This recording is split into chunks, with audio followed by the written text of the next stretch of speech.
to so much damage, and that has just been accumulating. Yep, every little bit matters, and it's really, really showing. But, you know, while Slash might be in Fatal Blow territory, Tekken Master... Oh, he's going to get locked up, but not quite out of it. And that's just Chip. Unless he falls like that. Yep, that was a miracle if he would be able to do that. But it's not quite over just yet. But Tekken Master is on match point. So the low goes for another low. He's just jumping into that string. Tekken Master being extremely patient, not choosing to overextend, but there he is once more. Yep, choosing the armor back over here to answer. Keep Slash in the corner. This is a dangerous situation to be in. Doesn't follow through with the 4-string. Gonna find the back one too as well. Slash trying to find his way out of the corner.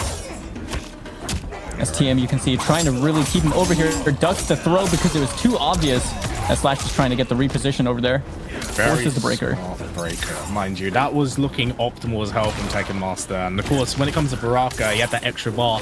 Apply that bleed. It looks very bleak. And there it is, the striker grenade from off screen to the back 3-1, 2-1 finisher. And Tekken Master takes it 3-0.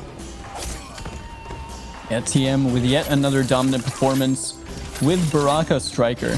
Seems incredibly comfortable on this team. And I wonder if... So I think Slash actually is a Shang Tsung main over here, but it was really just a battle of adaptation at that point. I mean, every single hit that Tekken Master found, he was able to turn that into a fair chunk of damage. Was able to keep the pressure going, find himself chip situations. Slash had moments where he was fighting back really well, but ultimately, TM was the one that came out on top. You know, that's very true. In fact, if we just like talk about Tale of the Tape from like those 3 games, the first round, bit back and forth, Tekken Master adjusted, and then, you know, Slash kind of got smothered in that first game, but in the last round. Second game, Slash kind of was bringing things back, had the full screen to work with. Yeah, he was playing it really, really well fundamentally, and, you know, not overexerting himself. And I think that's what we saw in the third and final game. You know, it was just Tekken Master adapted, realized what he was doing, was a bit more meticulous in how he calculated how Slash was either going to overextend or like see stuff that he hadn't done before. Because when it comes to fighting games, you know, you got to be careful of repetition. You don't want to always do the same thing. If you play very flowcharty, your opponent kind of picks up on it. Whereas Tekken Master is one of those, he's like a Swiss Army knife. He has a multitude of tools, and he only ever used them once, but, you know, it's really hard to see all of them. All right, we're going to go through the replay as well of that last match, give you a little bit more about what happened over here. So the down 2 trade right there from Slash was a really good option because he knew that the striker grenades were coming in, but really, what can you do? That striker grenades being able to cover the jump in as well is such a good option. And this was that comeback right there from TM.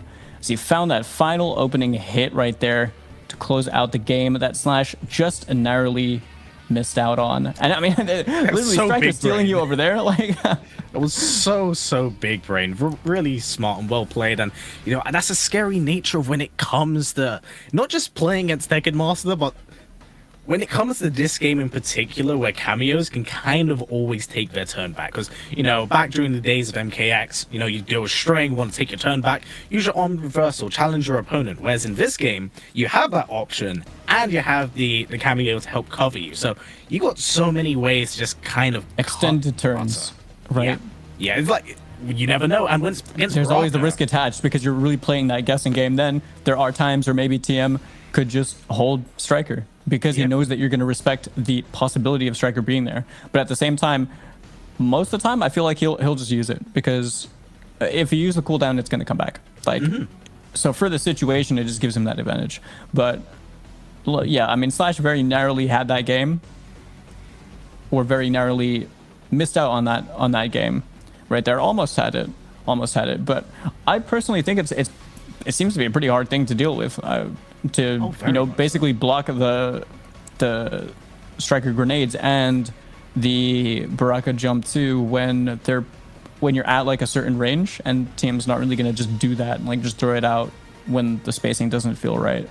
Of course, and you know, when it's a character that has as good reach as Baraka, great damage output as well. Really, when it comes to striker grenades, you got to second guess your options, because striker grenades can also break your armor. So if you choose to challenge it, or you know, there's this end of a string is like, I don't know, 2-1-2 for example, you can challenge usually the end of it. Striker grenades pop the armor, and then they can just loop back into the 2-1 again, launch punish you for it. You know, there's a lot of options. I wonder how the down 2 actually works over there as well. Because in theory, you'd be able to. Well, I don't really know if like the down 2 is an easy thing to do or not. I guess it entirely just depends on the strike grenades, right? Like more than anything.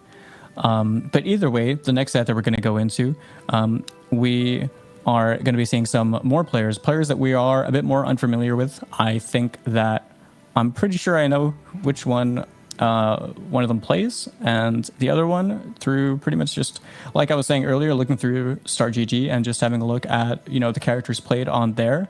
But we could potentially be seeing Scorpion. So I'm curious to see how the Scorpion is going to play out itself. And then we could be potentially seeing Kenshi as well.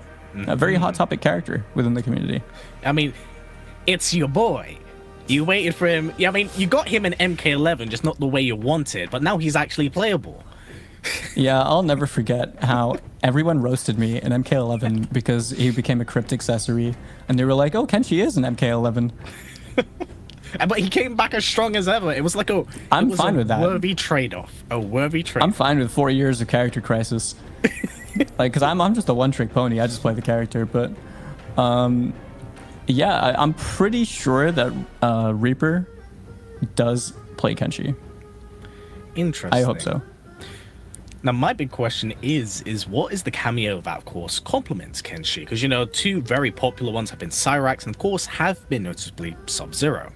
Yeah, I mean, to be honest, there's a lot of work that, you know, the Kenshi community do with like different cameos to find out like different bits of tech or different things that work. We obviously have like players like Foxy really kind of shed a light on Kenshi Jax, and that being a really like valid option.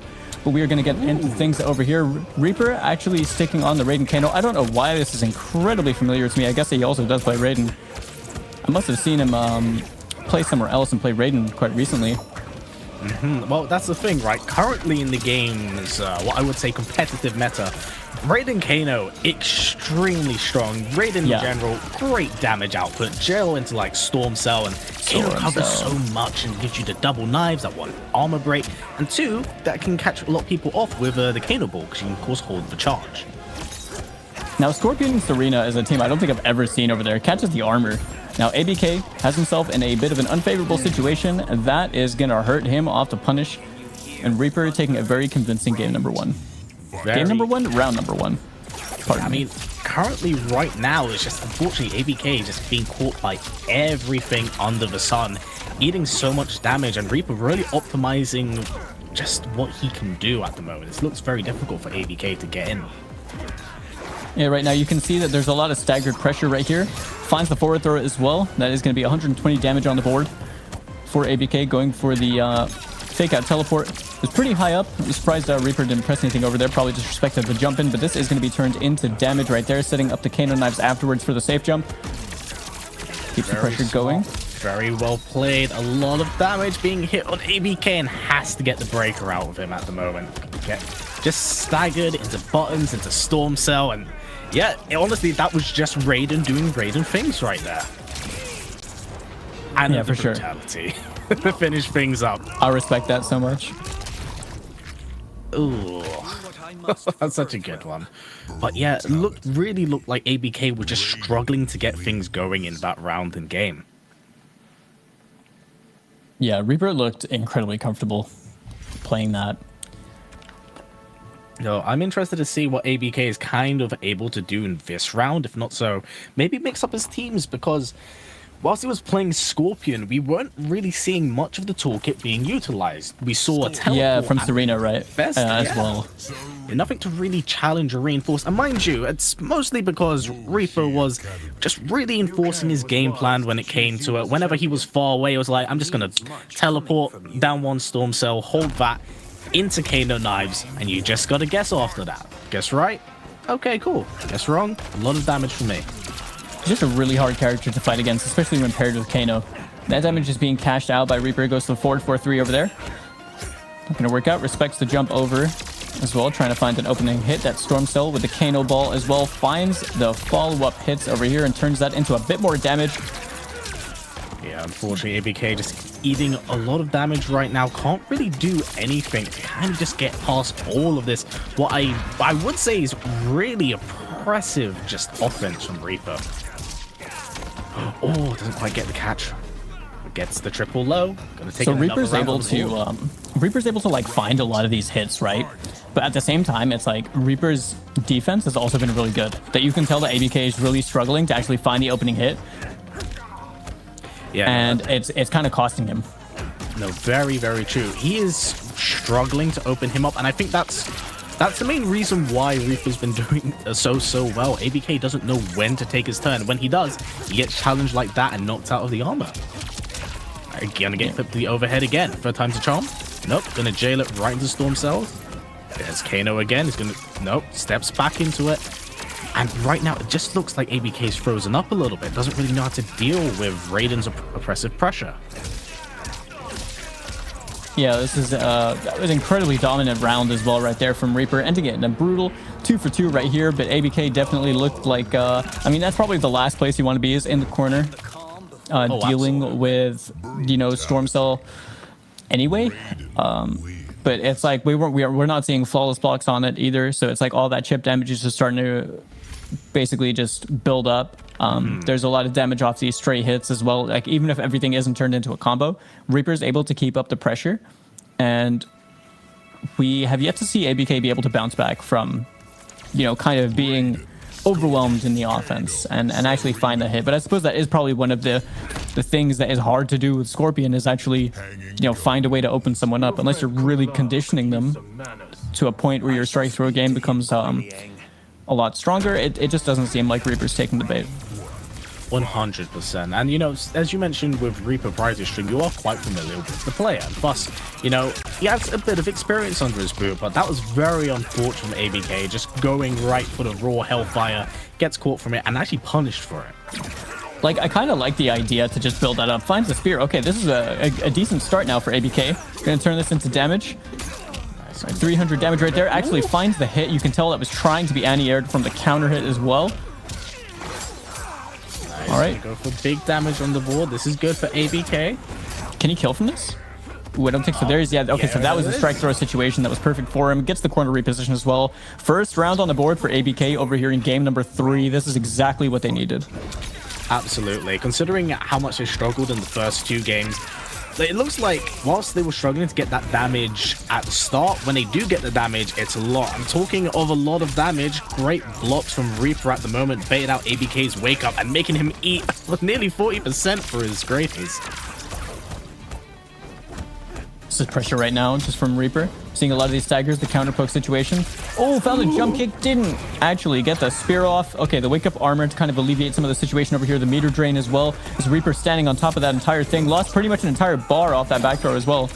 Yeah, keep in mind off the up block as well. Gonna get a bit of extra damage off the throw, and there it is, Storm Cell. I'll see this to the end. Yeah, things looking really good for Reaper right now. Match point, and keep in mind, this is loser's side. So, whoever loses this will be out of the tournament. Yeah, and that... Okay. All right, only bar that ABK had was spent right there. Opens up the space, gets himself out of the corner. Got to respect the Kano knives. Forgot about those after the teleport. All right, there's the hit confirmed by Reaper, as we are going to be sent over into the next corner with the electric fly over here. Yeah, ABK now on their final legs. That corner carry's so crazy from Rain. Just go from middle screen to back, but again, another up block. This is going to be 17% on the board. Very possible, but this is a 2-touch sequence and gets armor broken by Kano. And that will be it for Reaper, with ABK now eliminated 3-0. Yeah, we saw one really strong round right there from ABK, and it seemed like after that, they, unfortunately for them, just couldn't really find the ability to keep that going. Reaper just looked really, really strong in that one right there. Yeah, it's hard to disagree, because honestly, like, when it comes to Raiden, it's a character that can be very intense to deal with because there's a multitude of like different tools to deal with.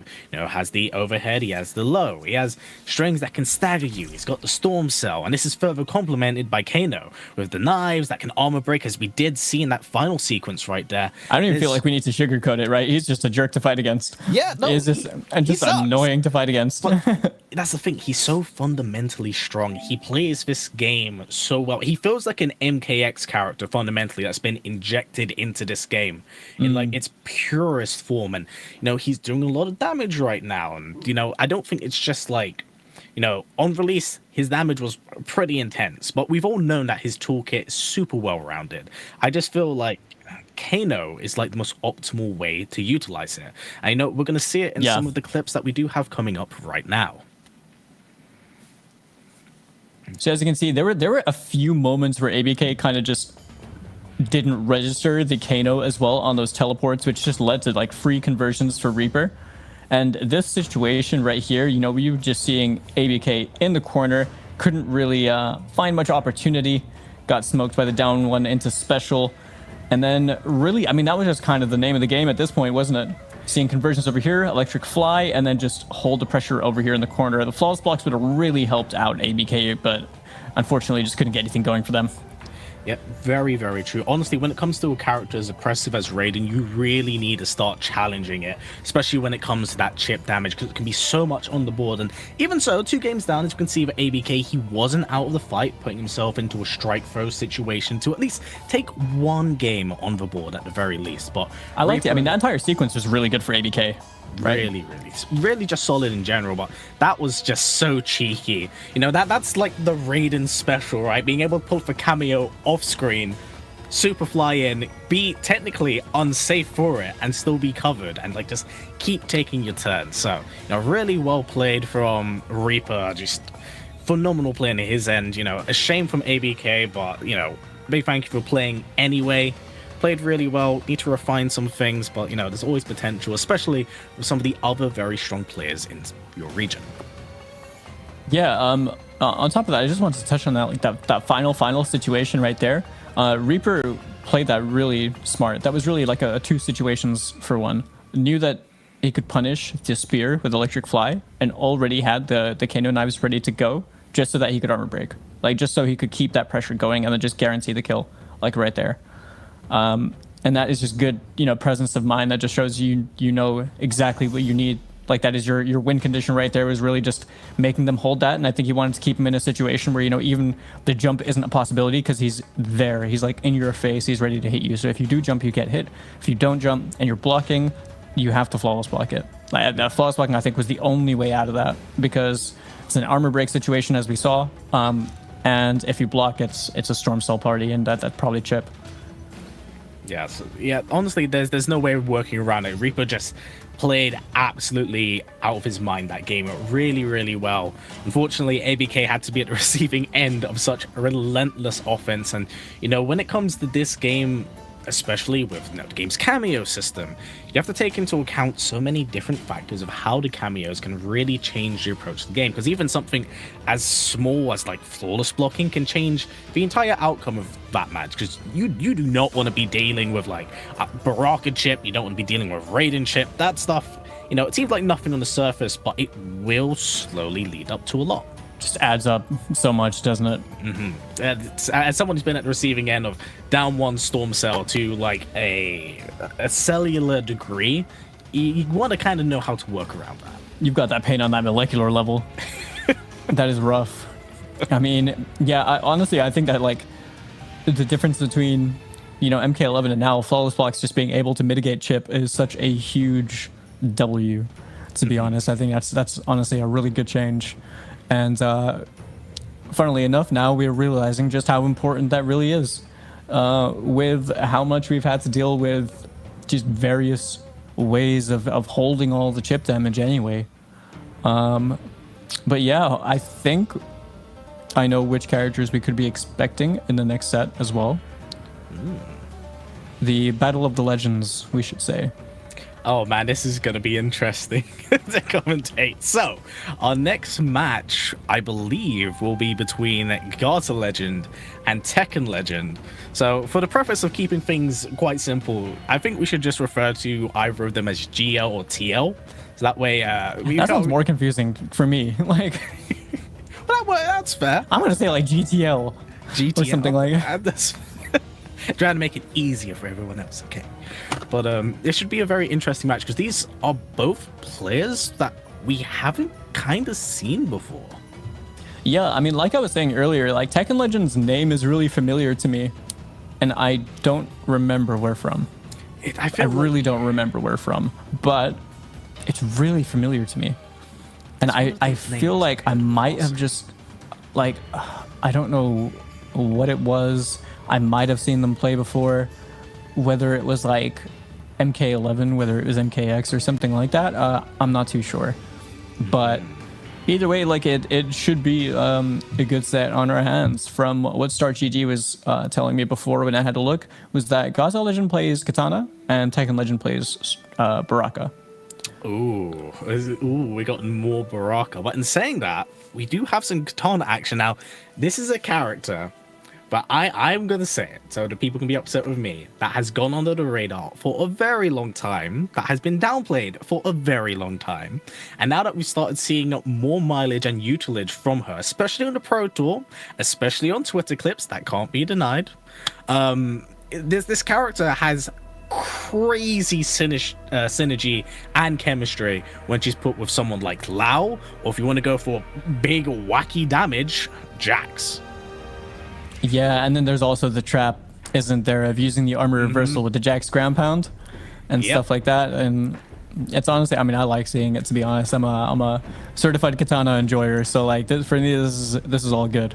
But yeah, under the radar is a good way of putting it.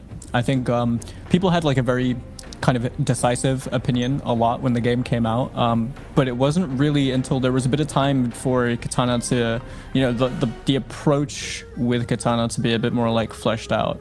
And I do feel like a certain player, you know, namely Foxy Grandpa, man of many aliases,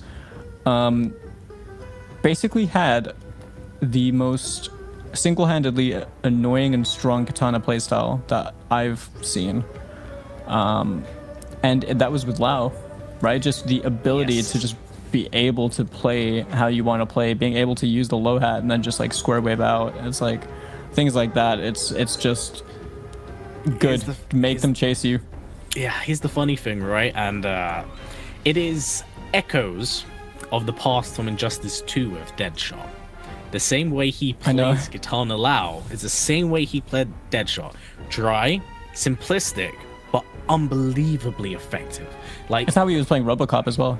Oh yeah, because that's the thing, right? That's the Foxy style. He'll play very slow, very methodical. Because in the words of Foxy, he's not there to win. He's kind of there to demoralize and piss you off, because he knows that the second you get frustrated, he will prey on that frustration and use it against you. And the more he can just kind of keep sandbagging you, keep you in your own head, the better he plays, because he's in your head at that point.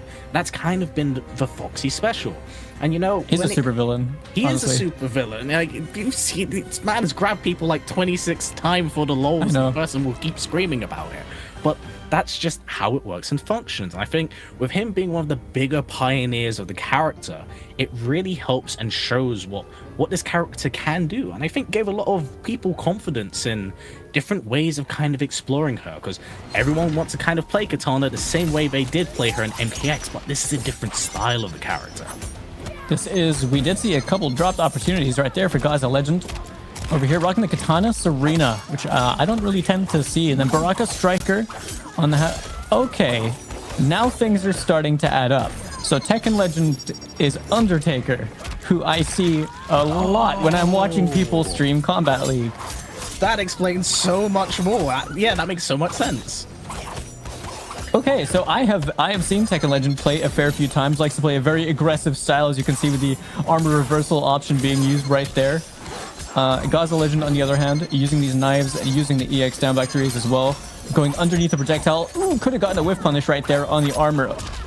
And then, just finds the back 2-4. Yep, beautiful walk back. Very simple, very effective. Gonna get a bit of that meter drain at the moment. Quite interesting. Oh, wait. Oh, I think that works. Oh, it's just behind him. And wow, good stuff from TL. Gonna take this round right now. And I will say, Gods Legend has been playing really well right out the gate. But this is, again, this isn't really a style of Katana I've seen very much, even online. I feel like that was a really scrappy, like, back and forth game. Tekken Legend got punished because they didn't punish the square wave. I think that's what it's called, from Katana on block, right? And we saw about 30% cashed out over there with this arena meter drain. But ultimately, Tekken Legend spending the fatal blow in what I would consider to be a very wise way of just closing out the round right there and punish the projectile toss. Over here, Gaza Legend trying to keep it their turn, jumps out again. That armor reversal has not really been working out too much for Tekken Legend.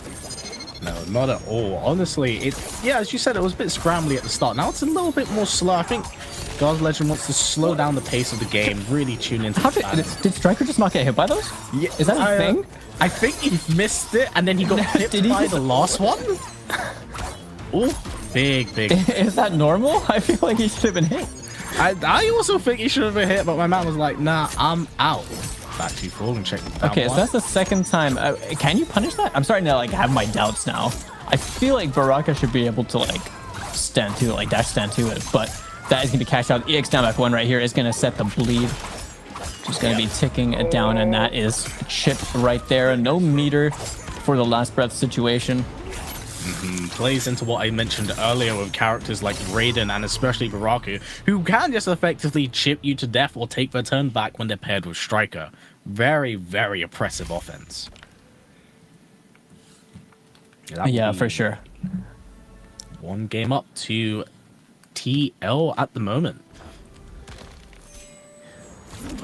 Now, Gaza Legend, we were obviously seeing like double Serena knives being tossed anyway, like in the neutral, and I think they were to kind of like cover the spaces in between, you know, some of the projectiles or something, because obviously if they hit, especially at full screen, you're able to turn it into something. I feel like Katana might be able to use the EX down back 3 to convert off of it anyway, but I'm not too sure. I feel like that might work, but either way, we're definitely seeing a lot of meter being spent. Like Gaza Legend's been pretty happy to be able to throw out the EX down back 3s, you know, the big over the top fans.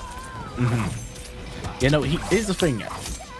Gaza has been throwing out a lot of buttons and stuff, and he has been like clipping TL, but he hasn't been doing enough of capitalizing off the Serena rangs at all to get that big damage in right now. It's more just been strays, and TL's just been preying on it, and he's been doing a fantastic job of just shutting down whenever Geo has gone full screen. Yeah, Tekken Legend's definitely been like just super oppressive, more than anything, and you can tell that it worked in the last game. All right, there's the catch. Ooh. Turn that into more damage combo drop. Big unfortunate. And Gaza Legend just being caught again, forced into the corner. This is not where you want to be against Baraka Striker. You don't know whenever it's your turn. Look at the bleed and the chip. Yep, it Really is. starting to add up. That was a lot of damage that is gone right there. There's the punish this time. It's going to go for it. Challenge with the Striker. Goes for the up block. Doesn't get the grab a little bit too late, but right now, still in play. Okay, double Serena knives, fatal blow available for Gaza Legend. That's really just, you know, a touch being able to confirm that as well. There it But the is. 4-3, I feel like the 4-3 is low-key like a little bit masked by the explosion of the Striker grenade. It's not dead yet, but the bleed is going to matter, and that is the chip situation because Gaza Legend was completely patient over there. Striker just enabling Baraka to close that one out, and now that puts Tekken Legend up 2-0. Yeah, very well played by Tekken Legend. Honestly, man, what is it with MK players with Tekken in their name and playing strictly Baraka Striker and being really oppressive with the character? But very, very well played. I'm interested to see what Gaza Legend is able to kind of do to pull things around, because he's been playing well for the most part, but he seems very flustered once he's put into the corner to like really capitalize off that damage. As we saw when it came to the fans earlier, he finally landed that hit to get some big damage on the board, and unfortunately did drop it. Yeah, I mean, it looks like a tough one, to be honest, because Katana and Baraka are probably playing like a very similar spacing, aren't they? The striker is always going to be a factor. We need to see potential to find more opening hits. Like right there, the back 2-4 is going to be good for Gaza Legend. So you're going to set down the meter drain. I don't think that applies. Yeah, just outside of the range of it. That would have been really cool if it worked while Tekken Legend was in the corner. But the back throw into the 2-1. Going to find the confirm as well, cashing out on the damage over here. Ending that in the bleed as well. Yep, and man, just chip time. Oh, goes for the up block, doesn't quite get it because no one's home, but the striker grenades and tries to take the turn back, push back into the corner, back 1 to 2-1 again, but great challenge from Gaza Legend. Just capitalize off that damage, get as much as possible, send in full screen, and see what comes next.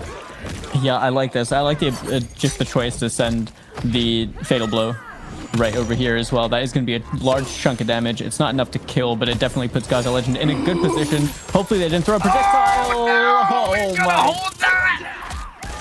Oh, the moment I saw the jump back, I just thought to myself, for your sake, resist the urge.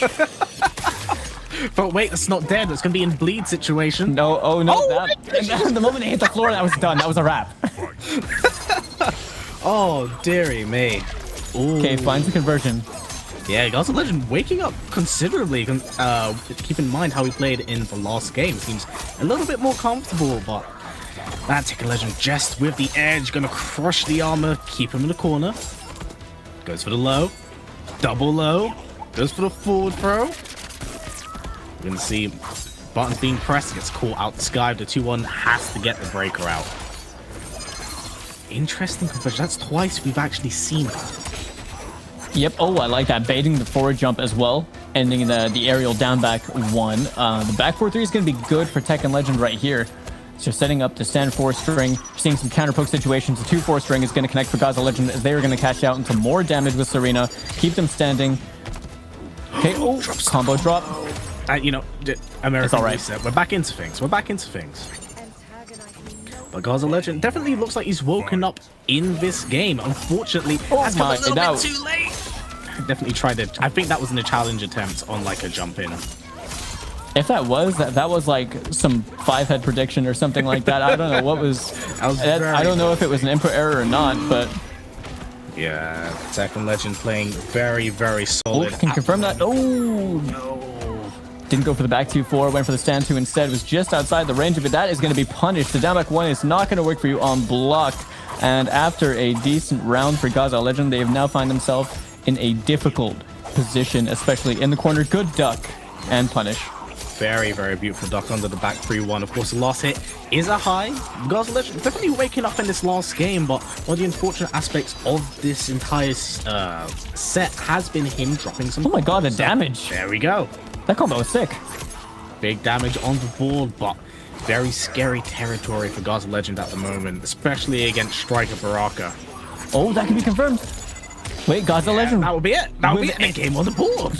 Absolutely insane comeback right there. They had their back in the corner against Baraka's Striker and managed to turn that around in pretty much 2 sequences.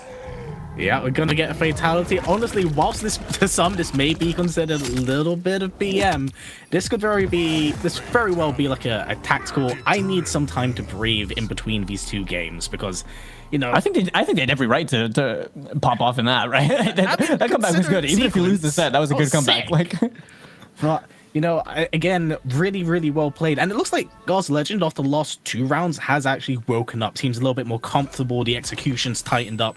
A lot less worrying about what happens if I touch him. You know, what am I dropping these combos? So really well. Yeah, played. more confidence in the decision making, right? Like we're definitely seeing a lot more fight back. It's like you don't have to be as respectful if you feel like you can get away with disrespecting a little bit. But that is really the ultimate key to the last match is that they were starting to answer back a lot more, which meant that they couldn't be just run over by, you know, the pressure of Baraka Striker as well from Tekken Legend. Very, very true. I honestly, I couldn't put that myself. Down two not gonna work. Yeah, Early the grenades. catch it, and Tekken Legend with quite the early lead in this set at the moment. Went to the empty jump throw to potentially try and bait the up block as well. Tekken Legend being a bit more respectful over here. The down 4 is not going to work out as Gaza Legend opens up a bit more space using the EX down back 3 as well into the double knife toss. Goes underneath the projectile as well. And we just really need to see Gaza Legend find that crucial opening hit. No confirm off the striker grenades too. Yeah, very, very well played from both these players. A lot more patience being shown considering how scrambly the set itself did actually start off. But, you know, just Gaza Legend slowing things down a little bit, letting Tekken Legend play into his hands, get a little bit too comfortable, a little bit too impatient.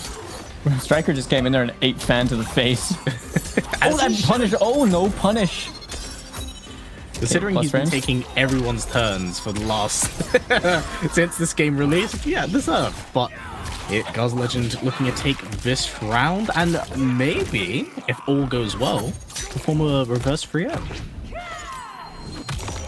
We'll have to see what happens. We're definitely seeing a lot more life coming out of Gaza Legend right now as they take that first round. I completely like the choice to spend the Fatal Blow early to secure it for themselves, as they now have a bit more that they can work with. Couldn't quite get the double dash in, probably from like a full screen over there for the conversion off the Serena knives.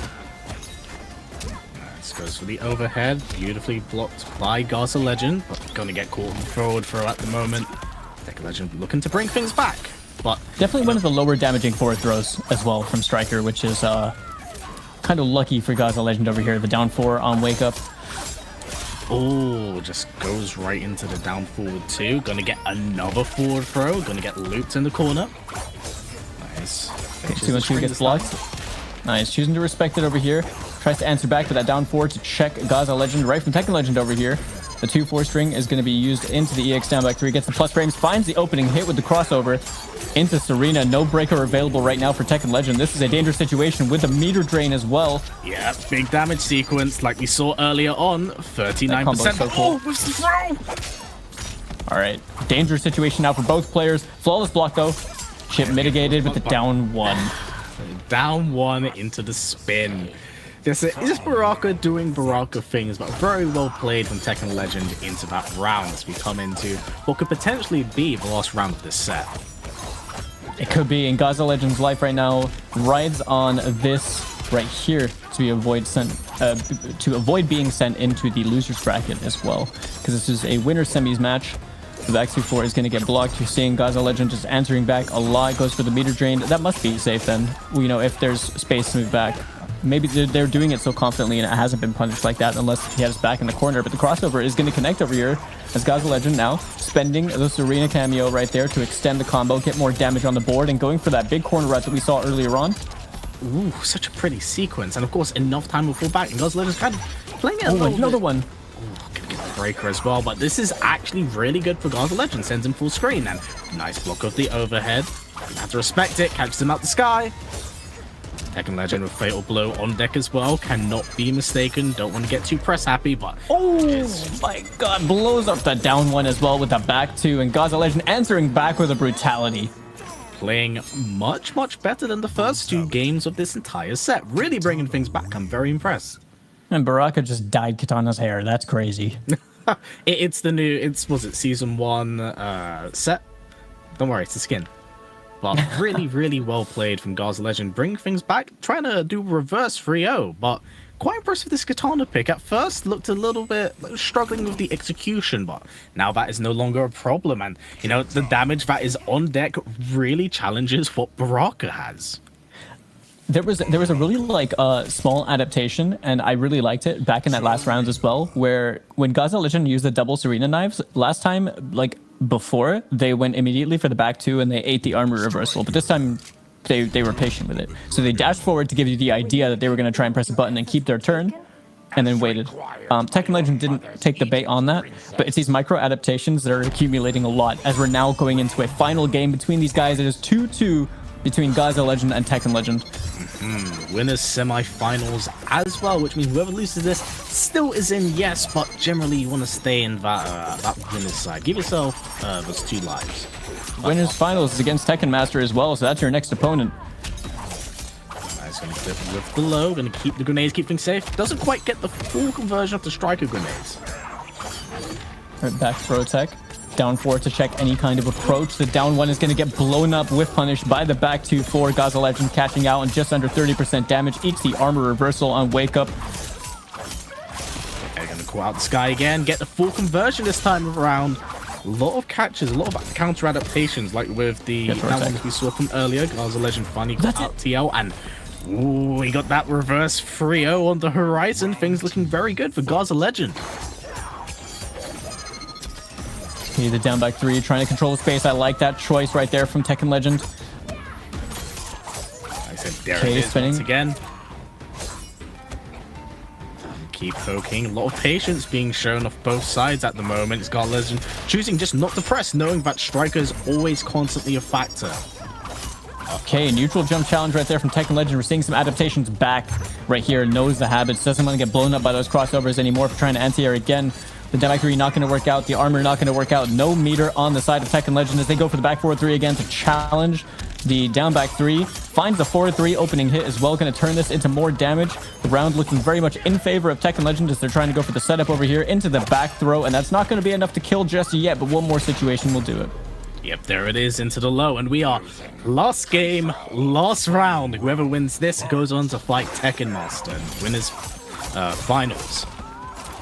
Well played off both slides at the moment. Gaza Legend, just once you can get the engine going, it can be a set play situation, but Tekken Legend not making it very easy at all, and I think we're going to see that big damage once again. Yeah, no corner situation right here. We're seeing some mid-screen extensions. I don't know what I'm seeing right now, but I love it. We are seeing Twitter clips, my friend. That's what we're doing. Nice, gonna get the forward throw, gonna keep Gaza Legend in the corner. This is where Tekken Legend has thrived. When he's put Gaza Legend in the corner, he smothered him, but Gaza Legend looking to challenge. Big damage on deck once again. I think it's gonna get double 3 to knives into this as well. Yeah. This is, yeah. Oh, drops it. Still got just under 35% damage, but you can tell that there are so many bits of meter being spent by Tekken Legend that he never has the break available. Good block on the overhead. Down back 3 is not going to come out because of the hit. Oh! That was so sick. It's just going for the challenge, landing the brutality. Well played by Gaza Legend on the reverse 3-0. Wow. Definitely had a kind of shaky game 1. And then Tekken Legend, you know, kind of turned that quickly into a 2-0 lead. And Gaza Legend from that point on had just been making the adaptations. Even in that final round, that was like Tekken Legend just not having the meter to be able to break off those 2 opening hits that ended up leading into, you know, what collectively came together to probably be about like 75% of the life bar. Yeah, it was so much. I believe, now this could be me guessing how things were going, considering how that last game ended.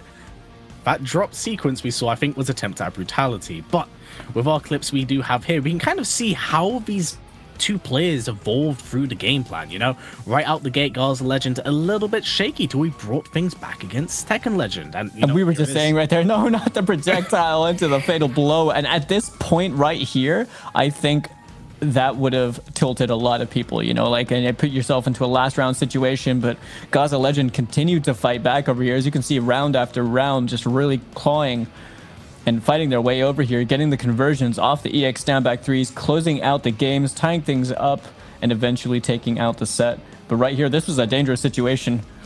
Very, very much so. And, you know, again, just a flawless block spot.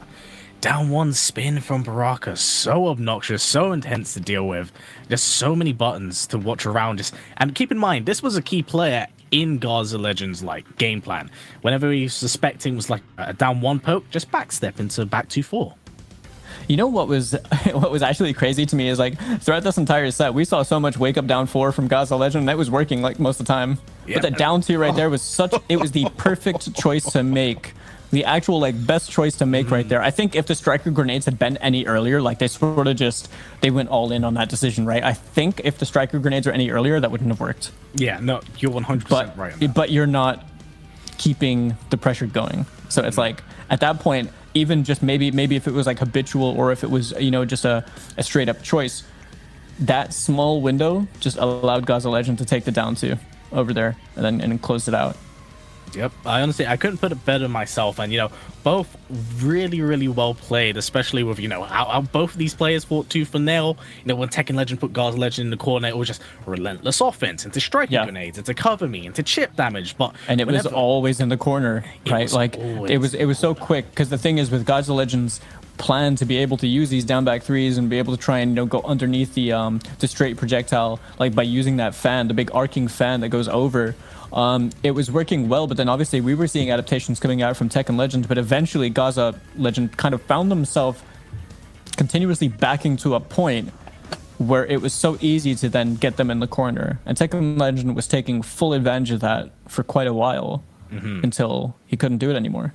Yeah, it's just these small little micromanaging decisions which really led up to so much later on, whether that be execution, decision making, spacing, or where to utilize buttons in certain places, Both these characters have pretty terrific range if you can just move your way out just a teeny tiny bit and make your opponent kind of play offbeat to what you want them to, and then you just fully capitalize on it. And both of these characters hit extremely hard when they do. Yeah, for sure. They really do. I mean, to be honest, I don't really tend to see a lot of different katana clips. I just think her combos look really cool anyway. So like seeing, the big corner route that we saw earlier and like the extensions that we saw in mid screen, whether it's optimal or not, I don't care because it was really stylish. So like for me, that makes me really happy. I'm good to see that. But yeah, it was honestly, that was an amazing set between both of them. We were just seeing so much back and forth adaptation. And going into that final round, I thought to myself, Tekken Legend has been adapting really well. Very well. The relentlessness of using the back forward 3 to then challenge the down back 3s from Katana, the big arc fan that had been used throughout the entire set to go underneath the straight projectile from Baraka, just being able to continuously charge in and just challenge that every time at the spaces where he probably would have used a projectile. It was working out so well for him that I thought Gaza Legend had to then adapt to him. But it really just came down to, a couple hits being capitalized on very well and then eventually just coming out on top. Very, very just fun points to point out. There's nothing to really add on top of that. But one thing I will say, because this is actually kind of tailoring a little bit more towards Gaza Legend's favor, is that he just fought Striker Baraka. Now, no offense to Tekken Legend, but this could very well actually be a bit of a warm-up set for him going up against Tekken Master, who plays the same team. So I'm interested to see what adaptations will come from that play and what, Tekken Master may have taken away from actually watching the set. As he's been sitting in winners finals this entire time, wanting to see who his next opponent is. So you can imagine in his mind, he might have a little bit of a game plan that we didn't see from Tekken Legend. Could be. I know that, TM and Foxy have also played, like, whether it be through Combat League, whether it be through sets or anything like that. I'm not too sure, but Reaper. It's your boy, Kenshi. It is. Yeah, but now we are on to our losers quarterfinals with Kenshi Striker, which is an interesting team. I can't say I actually have seen with Kenshi Striker. Okay, yeah, that is an interesting team. I know that there have been quite a few people, including myself, trying to find a way to make this this work, but there is a way to make it work. It's a little bit tricky. It's a little bit tricky. Striker generally covers you a lot of the way, so you're kind of playing like the balance straight into Sento after that anyway. Yeah, so it'll be intriguing to see, especially when it comes to different styles of play. But that said, Slash jumping in quite strong again, utilizing the team of Shang Tsung and Jax. So I want to see how this really plays into things. Just a lot of pokes at the moment, a lot of stray movement. Gonna go into the center stance, gonna jail off the grenades, get the launch, keep him in the corner. Are we gonna see the guess? Not just more combo swag? Alright, and just that's how it is. Oh, use the center one. Yes. Dude, the set play of this character is mad when he gets things going. Yeah, he has what I would consider to be the strongest win condition in the entire game. Yep, and it all comes off one singular touch, and there it is, the Sento out once more. I really like the Striker grenade call just before the Sento activates, because then he timed it with the Sento 1. That would have armor broken. That's really smart. I don't think I've seen that. very impressive challenge utilization. As you pointed out, you are also a fellow Kenshi specialist. So, when you see stuff like this, it's definitely stuff that I haven't seen before. Goes for low, gonna get the forward throw, can keep Reaper in the corner. Beautiful up block at the moment, and that should be it. Yeah, that's the extension right there going into the air string, and that is going to close things out. I knew it. I knew Reaper played Kenshi. I knew I wasn't crazy about that one. Oh, that's the crazy thing, right? When it comes to Striker, it does feel like he's a one-size-shoe cameo that fits everyone. He can just kind of reinforce everyone's game, intertwine into a lot of people's toolkits. Like a perfect example of this when it comes to characters, especially ones that I have played quite intrinsically. Havoc. Havoc isn't a character you see too often, but as we've seen from Beyond Toxin, once utilized with Striker, can really enforce that game and get a pretty hefty amount of damage.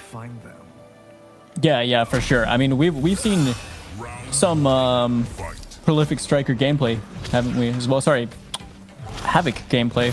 I was thinking of the player Striker with Havoc. Caught myself. All right, catches the grenades. Those grenades came from so far back, you'd think they were in a different continent. That's crazy. Yeah, all right, the 1-2 punish. Catching out, and this goes for the resummon just to keep the Sento bar fully active as you're now holding all the pressure. The staggers with the Sento 4 as well. The 4-2 blocks the overhead. Sento 1 not going to work. As right now you saw basically immaculate defense right there from Slash. Didn't get opened up by anything over there. Didn't bite on any of that. Just respecting the Sento stance. Good block on the overhead. Good challenge with the down one. Gets the back throw. Yeah, very great that he had to go for the poke. Definitely wants to start challenging Kenshi, but what a scary character. Whether that be in his Sento stance or his normal stance, this character just can loop you to death, and that's just the tail of the tape. Oh, goes for the overhead. Nice striking grenades right into a conversion sequence. Goodness. Keep it safe. Keep guessing. This is chip death territory. You just got to hold all this. Yep, that really is. And he was using the forward 4, the double kicks that you see right there. It's +1 double mid. So he's using that in between being able to stagger a lot with Sento anyway. So it's not really just about him going for the raw mix, but the micro duck right there is going to work out great for him as he goes for the down back 2 EX. Gets the extension, summons the Sento. Isn't going to work out because of the armor reversal as you're now seeing Slash fight back a bit. But watch the Sento! Roll the Sento 3 can reach. Gotta watch out. He's still there. Gotta be careful. Vunkel standing right there. Cool.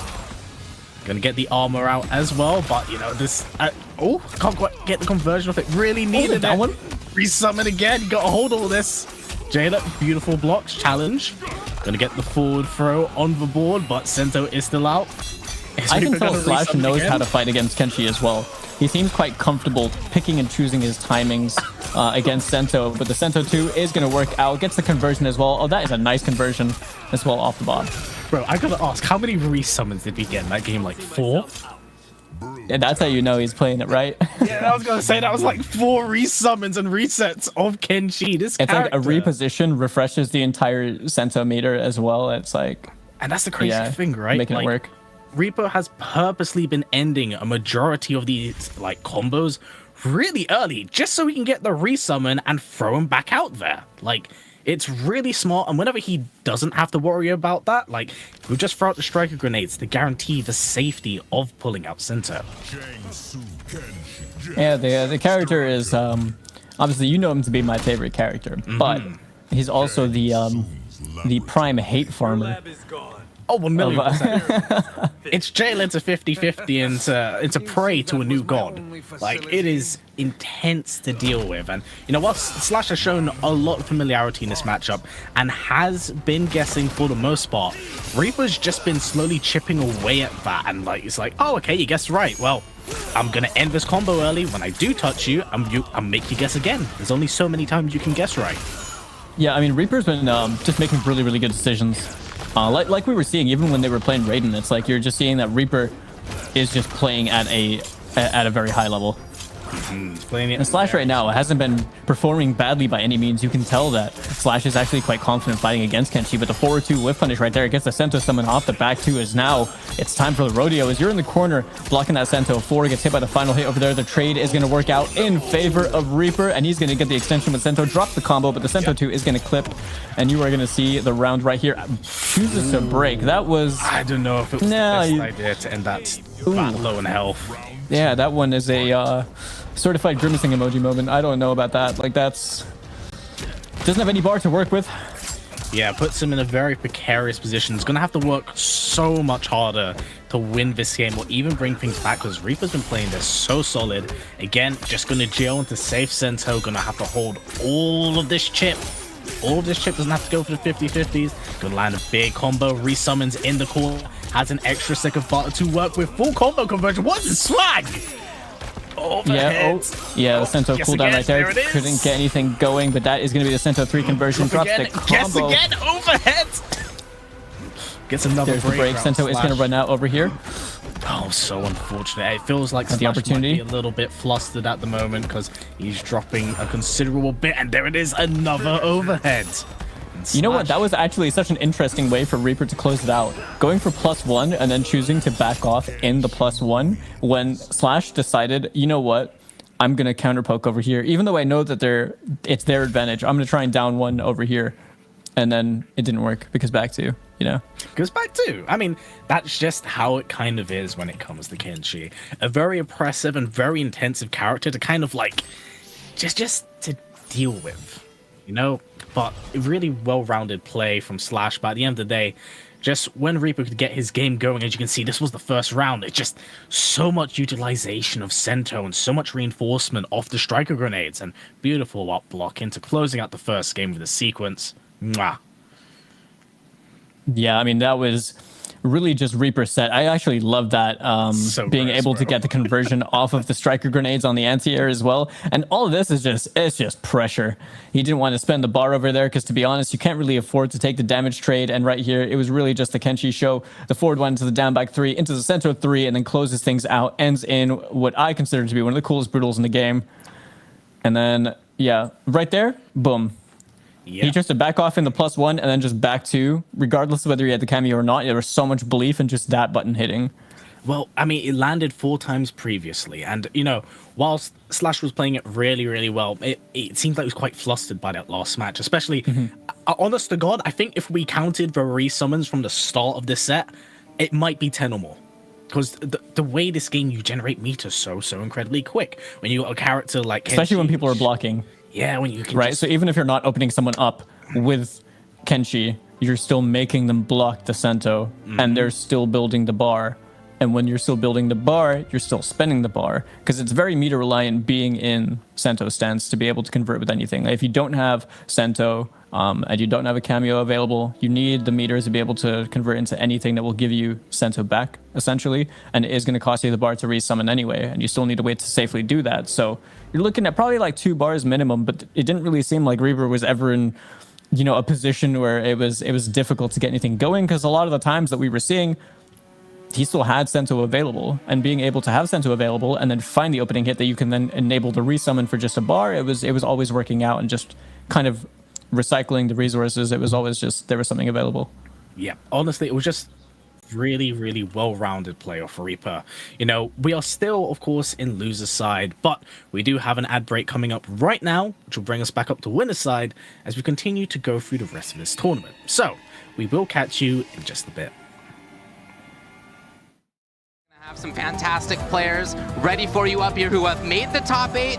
As you would expect, we have some of the very best players in the world. Over the chip, but he missed it down 3. Superman it! The regular throw. Breaker's not gonna matter. Put him on the ground. Oh my God! Welcome to Pro Competition, the pinnacle of Mortal Kombat 1 gameplay.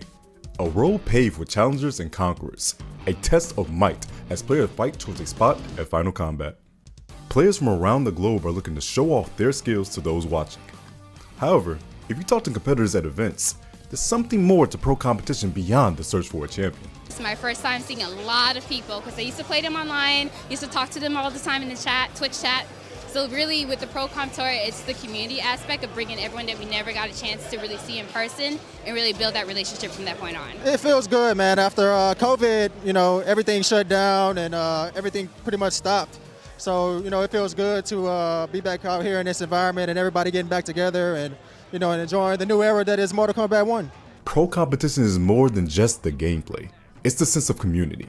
And for players who've been waiting for its return, it's equally about sharing a passion for Mortal Kombat through competition. A lot of guys live for this, including myself. I competed for over 10 years, did it for the love of it, and a lot of people love this. You get to build that relationship, talk about tech, exchange ideas, and really you just get that vibe of being with somebody who actually likes the game as much as you do.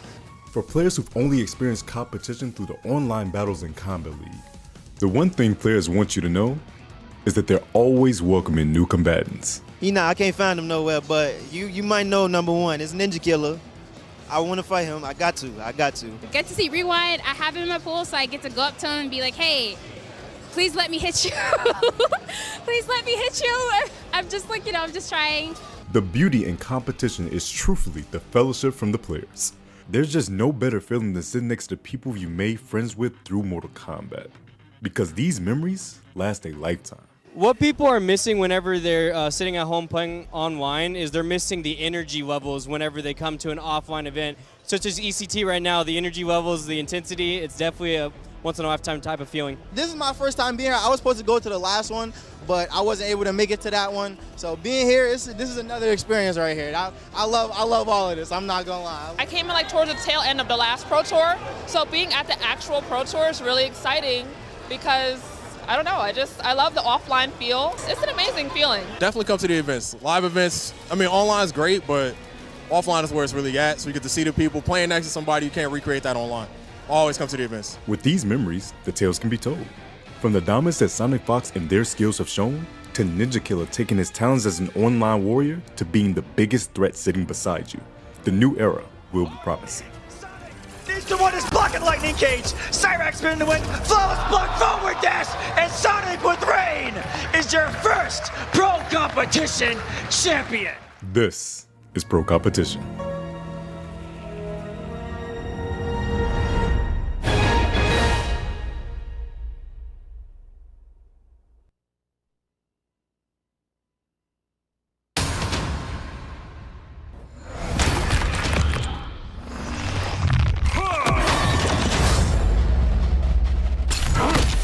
Put your demons at my command, and we'll talk.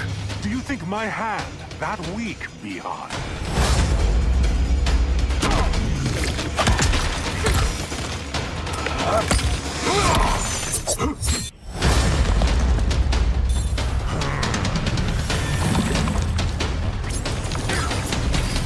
Fight.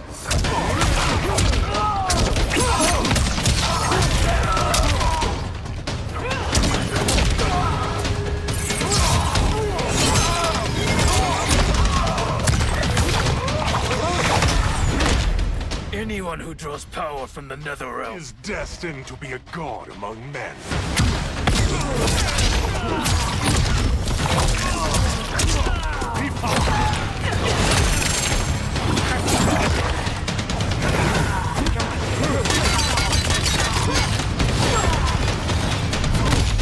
I had hoped our alliance would be more deadly. All in good time, Shang Tsung.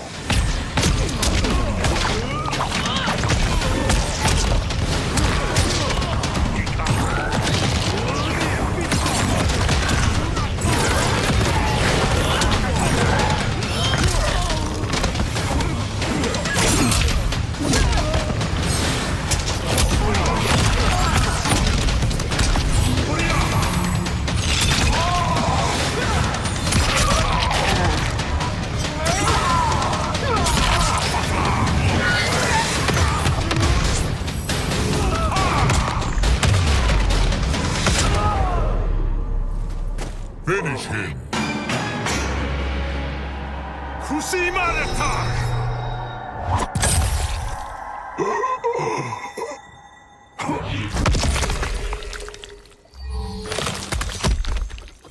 Fatality. Quan Chu wins. Flawless victory. You wish to fight me? Not fight. Beat senseless.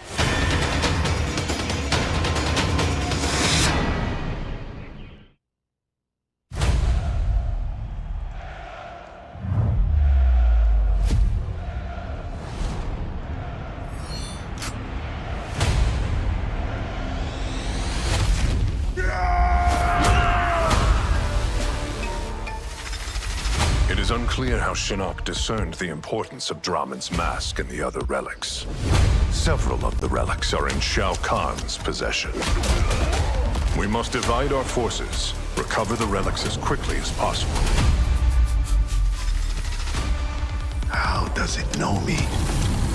Because part of you is trapped within, Scorpion. Fight! Get over here!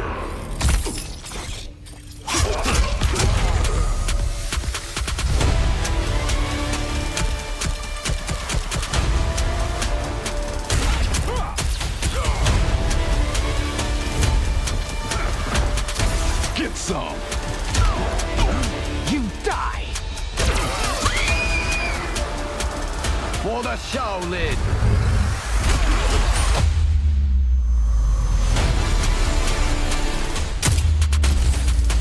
Die like a warrior! Finish him! Fatality! For the Lin Kuei!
Hello everyone, and welcome back to the Mortal Kombat 1 Pro competition with more action from the Middle Eastern region. With that said, just before we do jump onto things, we do have something a little bit special to show from our sponsor today. I'll pass you over to Falcon as he can go through some of the wonderful bits we do have here. Yeah, I mean, all of the official Mortal Kombat 1 merch, you're seeing some of the bits right here. You're going to see even more from hoodies, t-shirts, hats, and posters, and even more from that. Be sure to check out the wbshop.com. Now, some of these things on here already look pretty sick to me. Personally, I'm a really big fan of the hat. I don't know about you, but to me, that thing is just like my kind of minimalism that is perfect. But yeah, all the official Mortal Kombat merch for Mortal Kombat 1 you can find over down on the link on the bottom right. It's wbshop.com. Yeah, I do have to say I'm a big fan of the Mortal Kombat merchandise in general. I absolutely adore some of these character renders, especially the Scorpion and Sub-Zero one. Unfortunately, you can't see the Sub-Zero one right now, but they are so well designed. Also featuring quotes from every single one of the characters. Really, really well done. I've shamelessly copped out so much Mortal Kombat merch from EVO last year, and there's just more. Just take more of my money because all this merch is so wonderful. Have you seen the friendship mug as well? The friendship mug is amazing. You know, I have to say, there has to be a form of BM where after you after you reverse 3-0 someone, you send that to them. You get their address, you send that to them. Friendship. You get their address and you send it to them. yeah, it's that real. But no, definitely want to check out. I shamelessly have the cap that you mentioned. It's really nice, really well done. So you definitely do not want to miss out on that. And again, going back to the friendship mug itself, it's only about $14.95. If you want to get something a little cute and more Mortal Kombat merch for yourself, definitely the place to go is wbshop.com. And yeah, man, I mean, what a tournament we've had so far already. The matches have been really, really good. But as we are going into the final segment now, after that break for this Middle Eastern regional qualifier, you're going to see the last remaining players up over here. We're going to be going straight into the winners finals between Tekken Master and Gaza Legend. Now, Tekken Master obviously had a very dominant set against Slash earlier on. Gaza Legend with the most impressive performance so far, I think, in the entire bracket. The reverse 3-0 sweep over Tekken Legend in what seemed like it could have been the final moment for himself. So we're going to see him versus TM. It's going to be a very, very good... Honestly, it's going to be quite an interesting bloodbath, as Gaza Legend got, I think, a little bit of preparation with Baraka's Striker in the previous set against Tekken Legend, whereas Tekken Legend himself now is in losers semi-finals, playing up against Reaper, who we just saw utilizing two different characters. Of course, we did say Raiden Kano, and then we saw the unorthodox style and team of Kenshi Striker, a team that he actually looks considerably very comfortable with. So I'm intrigued to see how he's going to approach this losers semi-match, especially with one tournament life left. Yeah, the losers semifinals match is definitely going to be an interesting one. I wonder if Tekken Legend, it really, I think, kind of rides on the mental, because it doesn't feel good to get reverse swept, right? And Absolutely. But there's been time. So maybe they're still laser focused on this. They're ready to kind of, just think about why they lost or anything, bring the adaptations and stuff. But Reaper has also looked incredibly strong throughout the losers run so far. It's going to be a really interesting match between both of them. But we are going to be starting off with the winners finals anyway, between Tekken Master and Gaza Legend. So we are going to be what I would imagine to be Katana Serena from Gaza Legends and Baraka Striker from Tekken Master. Yes, it's going to be very interesting because of Tekken Master's style of kind of always taking his turn, trying to make you second guess a lot of your options. Whereas when it comes to Gaza Legend, it looks like he takes a while to warm up, but once he gets the engine going, he just puts out so much damage. And the Serena cameo and assist does a lot. It's really well rounded as things go. It has the meter drainer capabilities, combo extensions, singular projectiles. We don't quite see the upwards kick too often, but I'm expecting even just those first three tools to do so much here. My only worry and big question going into this match in particular, considering Gaza Legend's previous game, is will Gaza Legend get the engine up and going in time against Tekken Master? Yeah. That's a big factor here. And we've just received word as well that Gaza Legend actually drove home straight from work right into the tournament earlier on. What a legend! As the name would surely define. Wow, that's a man of dedication. I big respect, and he's playing considerably well. Maybe that is actually why he struggled to get things going, because if he just got home from work and it was like, okay, I gotta jump right into things, that's a really strong showing. So I'm intrigued to see how this is going to play as a factor into this next match. Yeah, there's a lot of commitment. And in terms of the actual representation we have with the final four players, we're seeing 3 players from Bahrain as well. And it's pretty cool because honestly, I feel like no one really knew much about any of the scene or anyone out there before TM started, appearing at international tournaments and stuff. And now we're actually seeing some really high level play coming out from multiple players within the region. And it's not even just within the entire Middle East region. This is specifically just within Bahrain. It's pretty wild.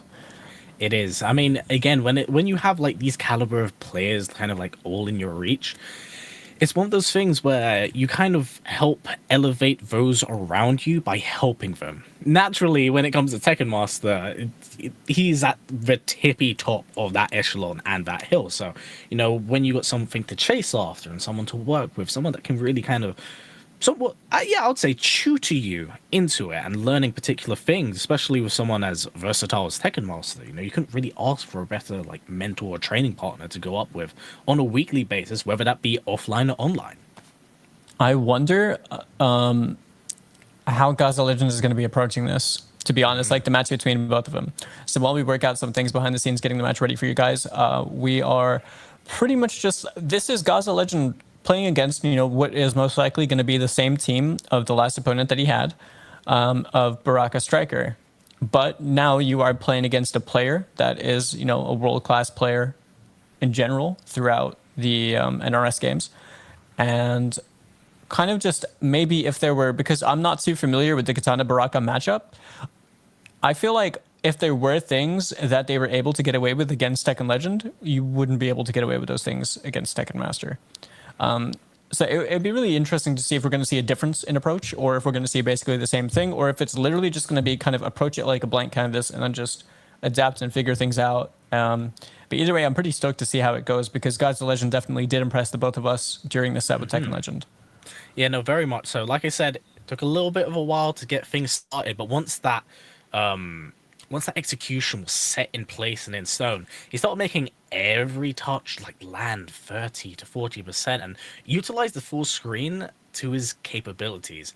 My only worry is, specifically in this matchup, as we've seen, when he's forced into the corner, it can be a very dire situation to get out, especially against Baraka Striker. And when it comes to playing against someone like Tekken Master, you know, who plays at like the upper echelon, maybe getting out of that corner might be a bit too difficult with his caliber of play. But yeah, your position on screen is going to be something you have to be very careful about.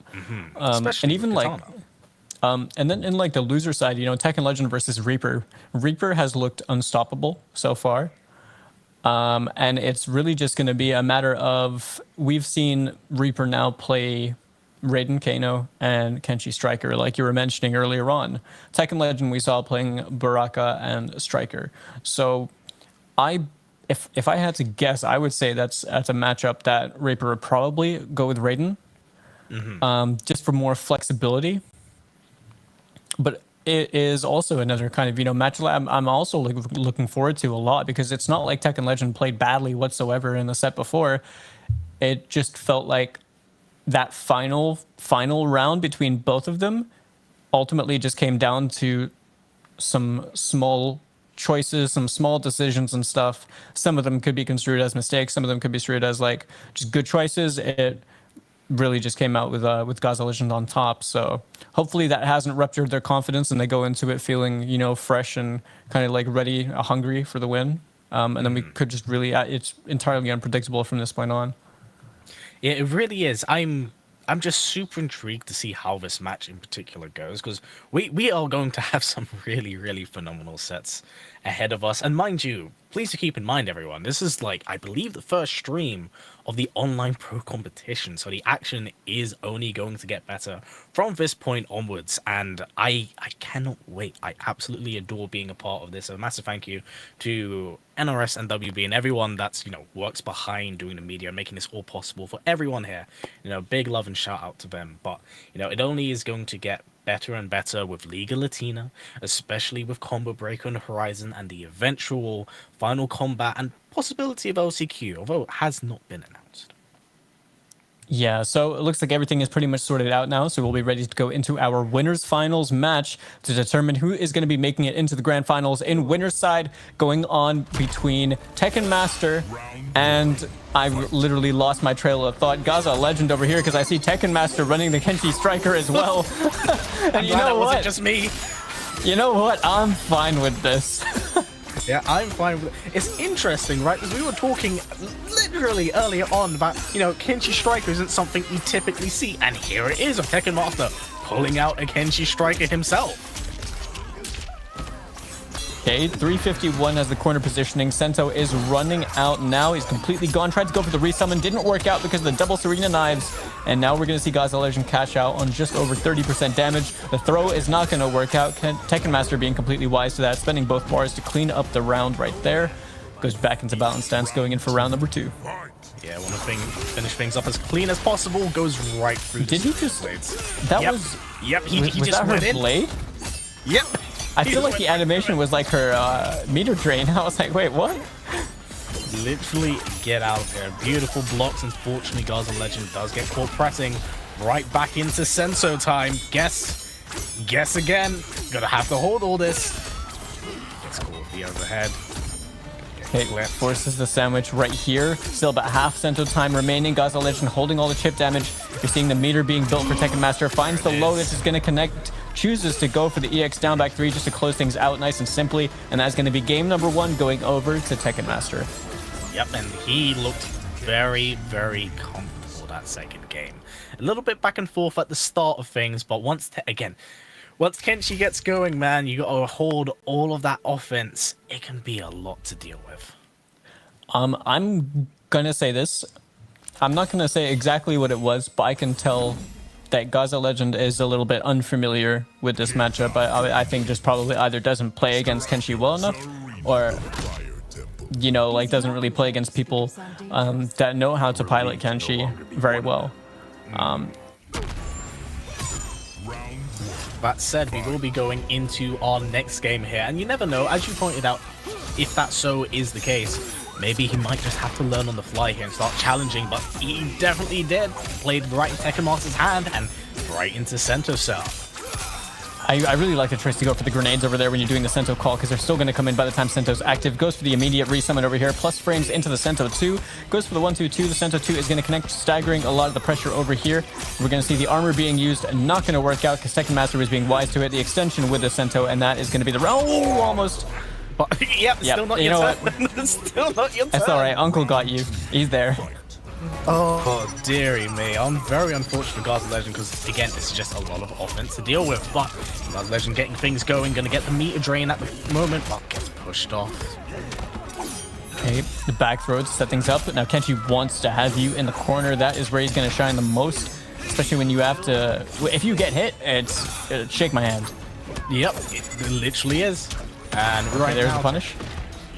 He honestly has to get it. So terrifying when it comes to dealing with Kenshi and the fact that he can just set play you. And oh dear, it might be time. It might be time. Yes. We're just going to choose to hold it. Beautiful blocks from Gaza, but this is all going to add up. And there it is again. Another round done by Tekken Master, looking quite confident. Yeah, very much. That is 2 really quick games right there for Tekken Master. And I feel like that entire, pretty much like most of that game right there was spent on the right half of the screen. Like just a very short amount of time was spent, you know, away from the corner as well. 100%. And here's the thing, right? Both of these characters get so much mileage by pushing each other into the corner, which is why we only saw back throws the entire time. It's like, you're in the corner, you're in the corner. And when you just... when you're playing against Kenshi, man, especially if you don't know that matchup, you can really struggle knowing when to take your turn back, and even just knowing when to challenge or hit like Sento and immobilize him for a while. Yeah, you definitely need like the matchup experience to understand how to take your turn, I think is the best way to say it. Because often at times, I mean, even then, like the Sento pressure is evolving even more, where it's becoming even riskier to start taking your turn over there. Yeah, it really is a case and scenario. And here's the thing, it's one thing to play against a Kenshi. It's 2 things to play against a Kenshi that knows how to utilize his toolkit to perfection. And it is a very, very scary scenario. And I think we're going to have another Sento Cell with Striker. Yeah, going to get the big launch, drops the combo, doesn't matter, going to catch regardless. Poking and just jailing into the 2-2. There it is again. Keep guessing. Keep guessing. This is the overhead. Yep, there it into is. Another overhead, and that is going to be the clean end right there. But yeah, you can... I would say that Gaza Legend is definitely unfamiliar with the matchup. That's a big whiff punish. As you can see, TM just inched himself forwards, ready for the punish right there. Summon Sento. You have yourself in the corner. This is a very, very dangerous situation to be in. Unfortunately, in most instances, I would say good challenge for Gaza Legend, but that's twice 2 for 2.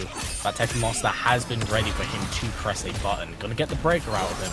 But yeah, there it is, resummon Sento. Honestly, not too bad, but wise of Gaza Legend to just move himself out the corner and get a full combo punish right now. It's gonna do quite a bit. And this is really good because TM still had about half of Sento time remaining, and even if that didn't lead into a full combo right there, the Sento would have been active like off screen on the other side, and TM would have used that to his advantage for sure. Yeah, beautiful flawless block. Twice as well, mind you, gonna go for striker grenades. Choosing not to press too much. Gaza Legend, 10% and that's it.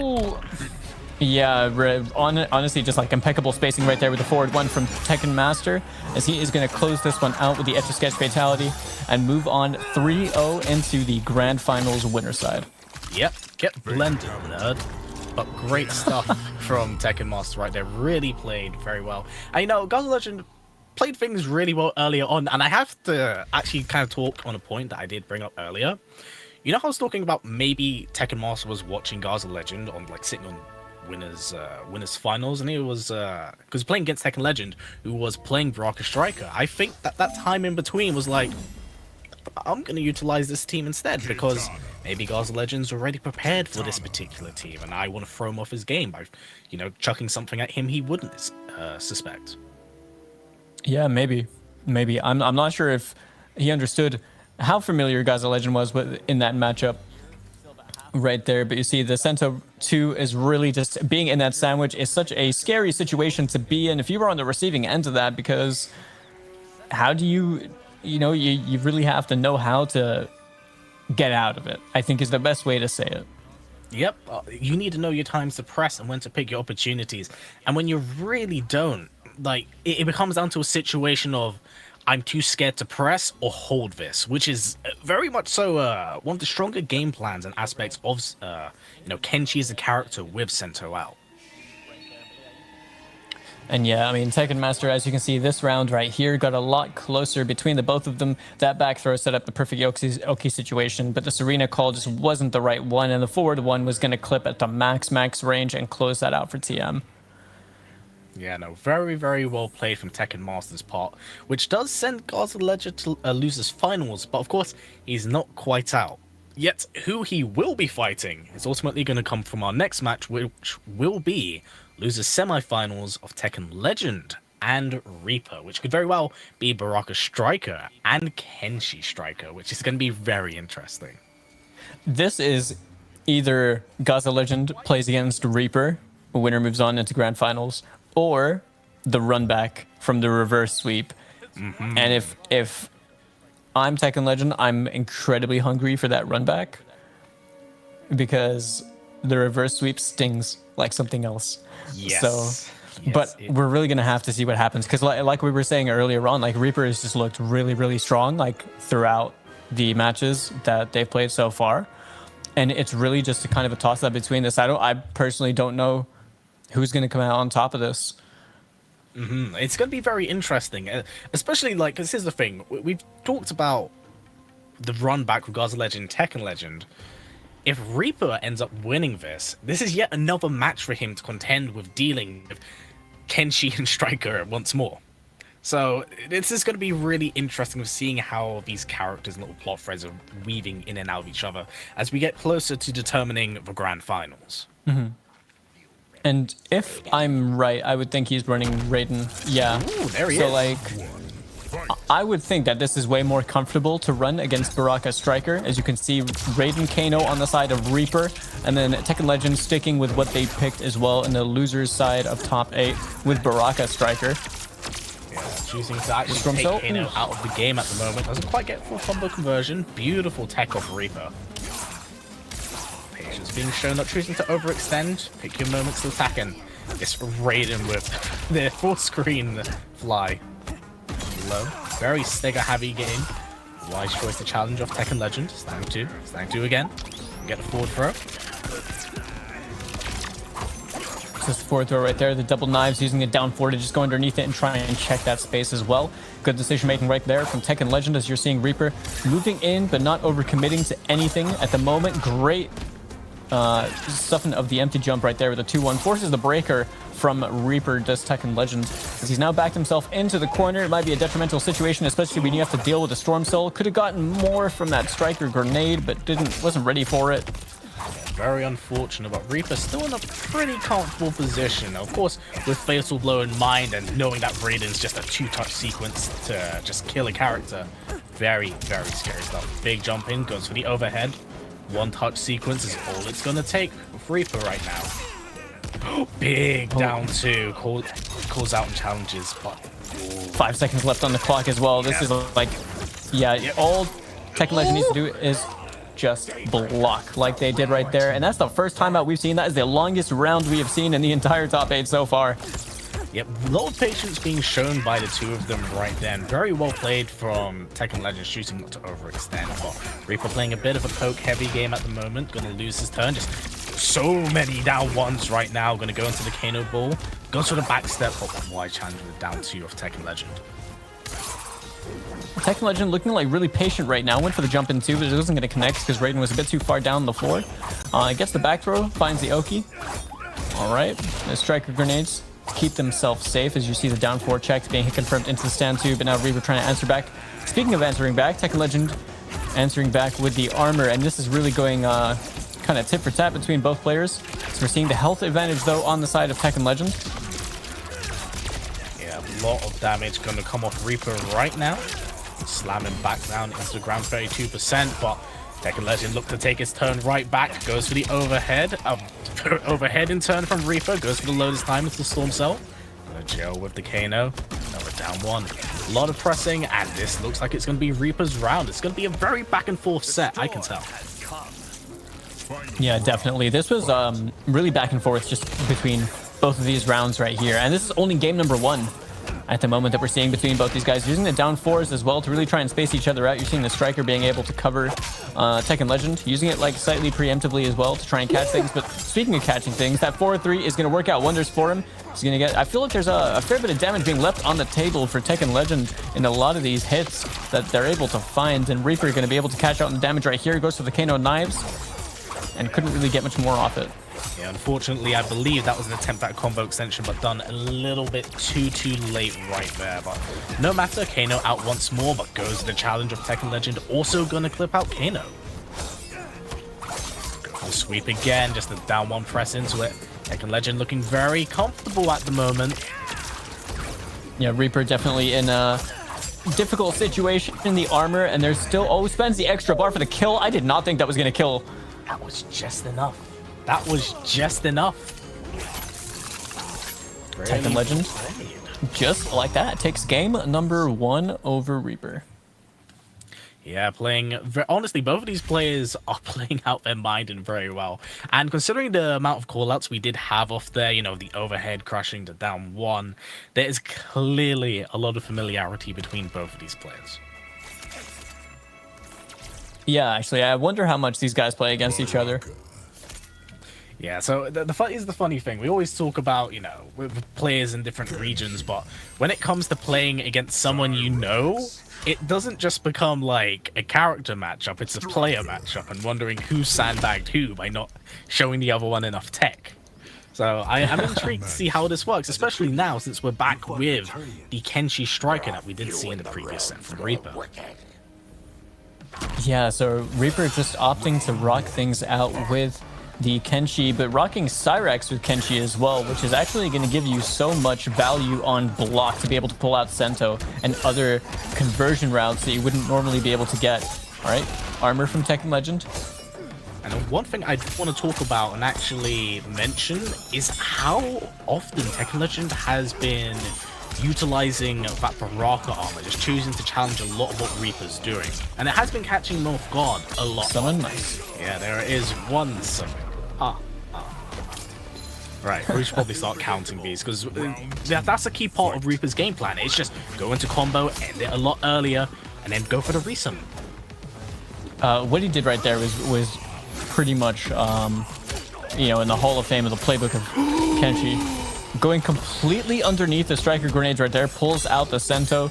Doesn't have a sandwich acquired just yet, but right now you can tell Tekken Legend being a lot more hesitant about trying to take his turn. You can tell Reaper waited there as well, just in case the striker grenades made contact. All right, there's the resummon.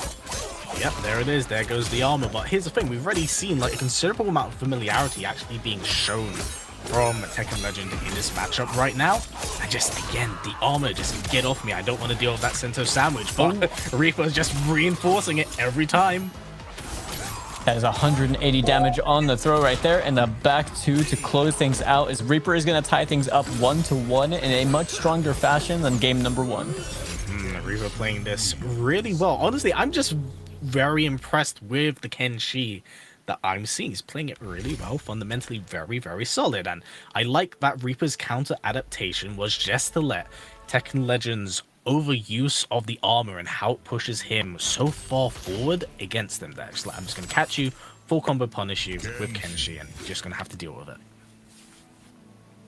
Now, I wonder if we're going to see Tekken Legends switch over to anything else, or if we're just going to see the Baraka striker, and that's what they're going to run with. I honestly, considering how well we have played with this team the entire tournament, I wouldn't see a need to jump off him right away, but he's reanalyzing his options and switch to Lao. Now, of course, with Lao in the current patch, low hat is not +3. It is now neutral, but even with that said, you can still enforce a lot of that game. You know, the plus frames aren't there, so it isn't quite as obnoxious to deal with, but the game plan can be relatively the same depending on how you want to utilize it.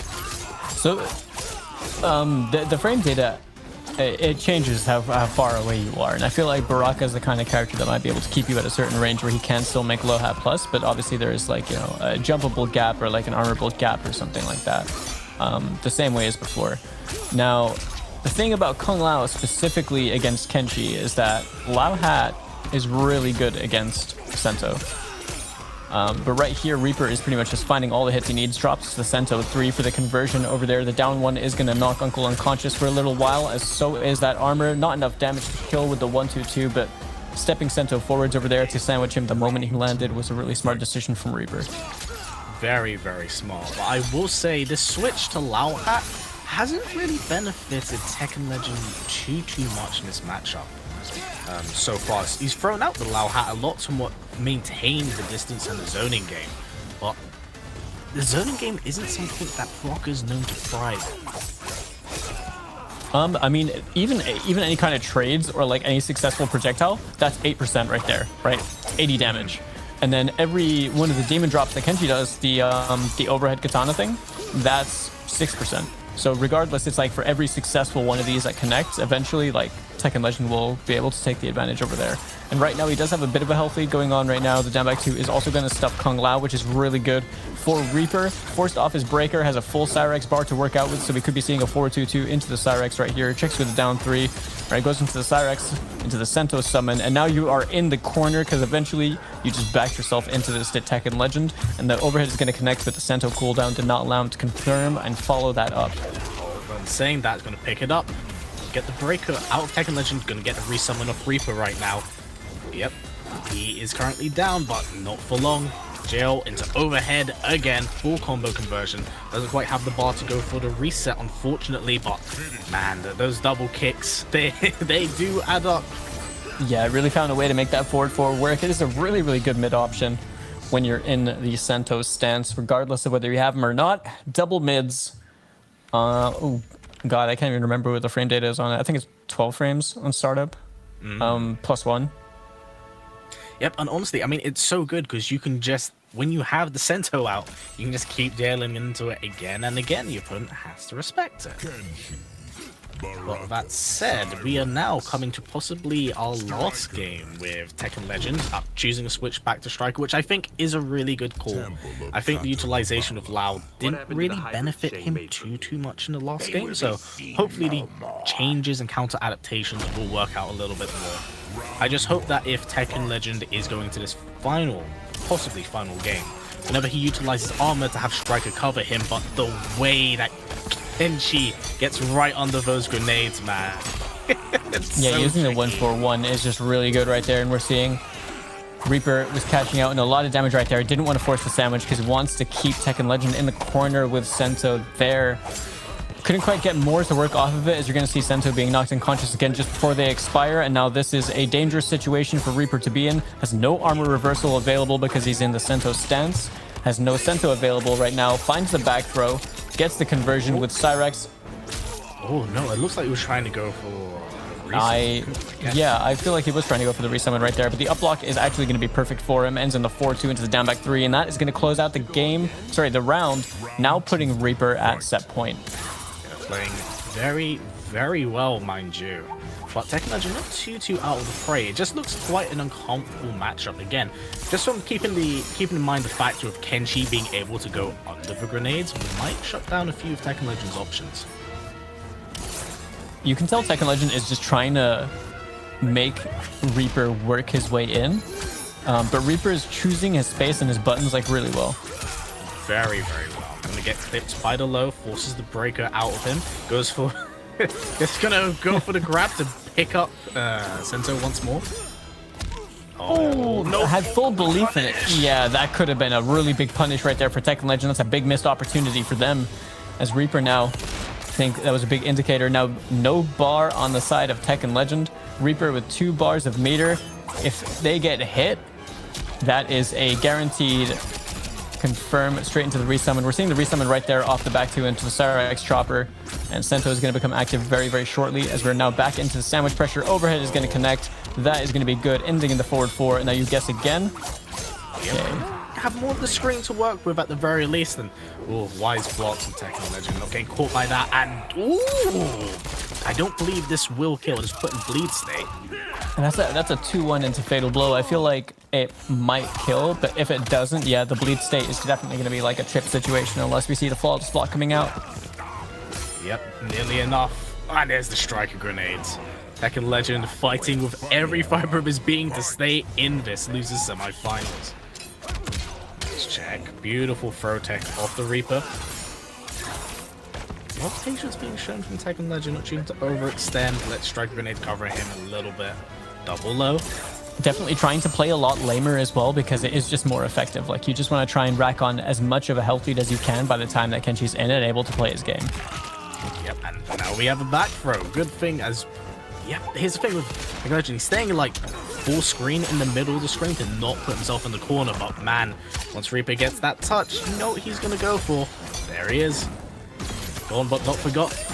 Beautiful blocks. Going to get a full combo conversion. Goes for the resummon. Has the corner to work with. And doesn't quite get a full combo punish. Yeah, didn't have the bar to extend it anymore. Didn't go for the down back 3 ender either. All right. Interesting decision to go for the resummon over there. The Sento 3 is going to get clipped by the projectile and the striker grenades. So we're going to see it over here. It is going to connect this time. That could very well be the round had he not dropped it. Oh, wait. This is still absolutely Tekken Legend's playing field. Got to be a little bit careful. Going to stay safe from the striker grenades. At 3-1. Oh, going to go for it again. Does not have striker to cover him. And then that is going to be it. And Tekken Legend, as Reaper takes it 3-1. That was definitely like a hard commitment right there. It was an all or nothing. Just do the back 3 EX down forward 2. And if it works, then it works. And just like that, yeah, Reaper 3-1 over Tekken Legend is going to be moving on into the losers finals to fight off against Gaza Legend. Yeah, this is going to be a very fun set as well coming up. But, you know, you got to give some praise to Tekken Legend. Definitely putting on quite the show with the Baraka Striker. Played very well. But unfortunately, I think that heavy reliance on the armor, especially after the first set where it was utilized like 4 to 5 times, just Reaper started picking up on it. It was like, I know you're going to try and challenge me. I know you're going to try and shut down Sento as much as possible. And I'm going to utilize that against you. As you can see, I literally just, as you were mentioning it, the armor over there and then spending the second bar as well, just knowing that was going to kill. But to be honest, after that first game right there, Reaper just seemed so comfortable, and it was really just a matter of Tekken Legend was trying to make some adaptation choices, trying something that worked out, but kind of found himself back in the same situation of having to deal with Sento a lot more than I'm sure he would have liked. Yeah, I mean, it's very hard to deal with Kenshi, especially someone that is this proficient with not only putting in like the big hits, but also going for that big setup. And that was so unfortunate from Tekken Legend, but it was a Hail Mary situation, because I believe that he went for the down forward 2 in order to allow for the striker cooldown to come back. But by the time it did, it was already too little too late. Yeah, for sure. But as you can see, like we mentioned, the losers finals is going to be between Gaza Legend and Reaper. And then really, I guess this is just Gaza Legend. We've only seen play Katana and Serena so far.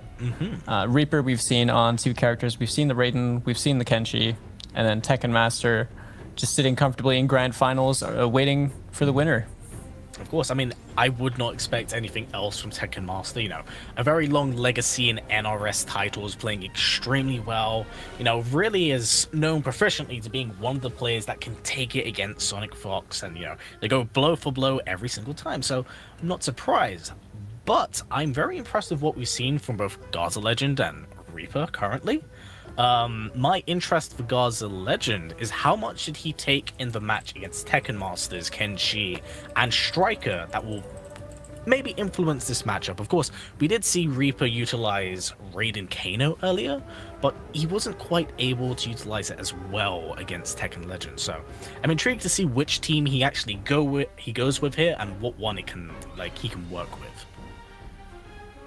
Yeah, we'll have to see. Because either this is going to be Reaper playing against TM for the first time in this top 8 bracket, or we are going to be seeing Gaza Legend go for the run back against Tekken Master, following on what happened in the winners finals. And really, it's just up in the air at this point. I think regardless, this is our top 3 solidified. And now it really just is a matter of who's going to be coming out on top, because these are the regional qualifiers for Final Kombat for the respective regions. So there is money and points on the line here. Yeah, there's a lot on the line here. And I think, you know, after Tekken Master has won UFA, it puts him in a very, very comfortable position to enter Final Kombat. I believe that him actually winning this might be like that extra push he needs. So for him to win this would be super, super big. And for anyone else to at very least challenge it, I think helps put them on the map as a player. Because again, this is a region that many of us aren't quite familiar with. You know, this is a really good opportunity to make their names known and to see them in tournament. Yeah, for sure. And either way, I mean, it's like we were saying pretty much at the beginning of the stream, it's really cool to see so much. Really, I think we've been fairly impressed with the kind of gameplay that we've seen anyway. So Reaper versus Gaza Legend is definitely going to be an interesting match. I wonder if we're going to be seeing the Raiden pick, or if we're going to be seeing the Kenshi against Gaza Legend. But honestly, I think it entirely depends on if Reaper had been watching the other matches while waiting, because they might have learned something from that.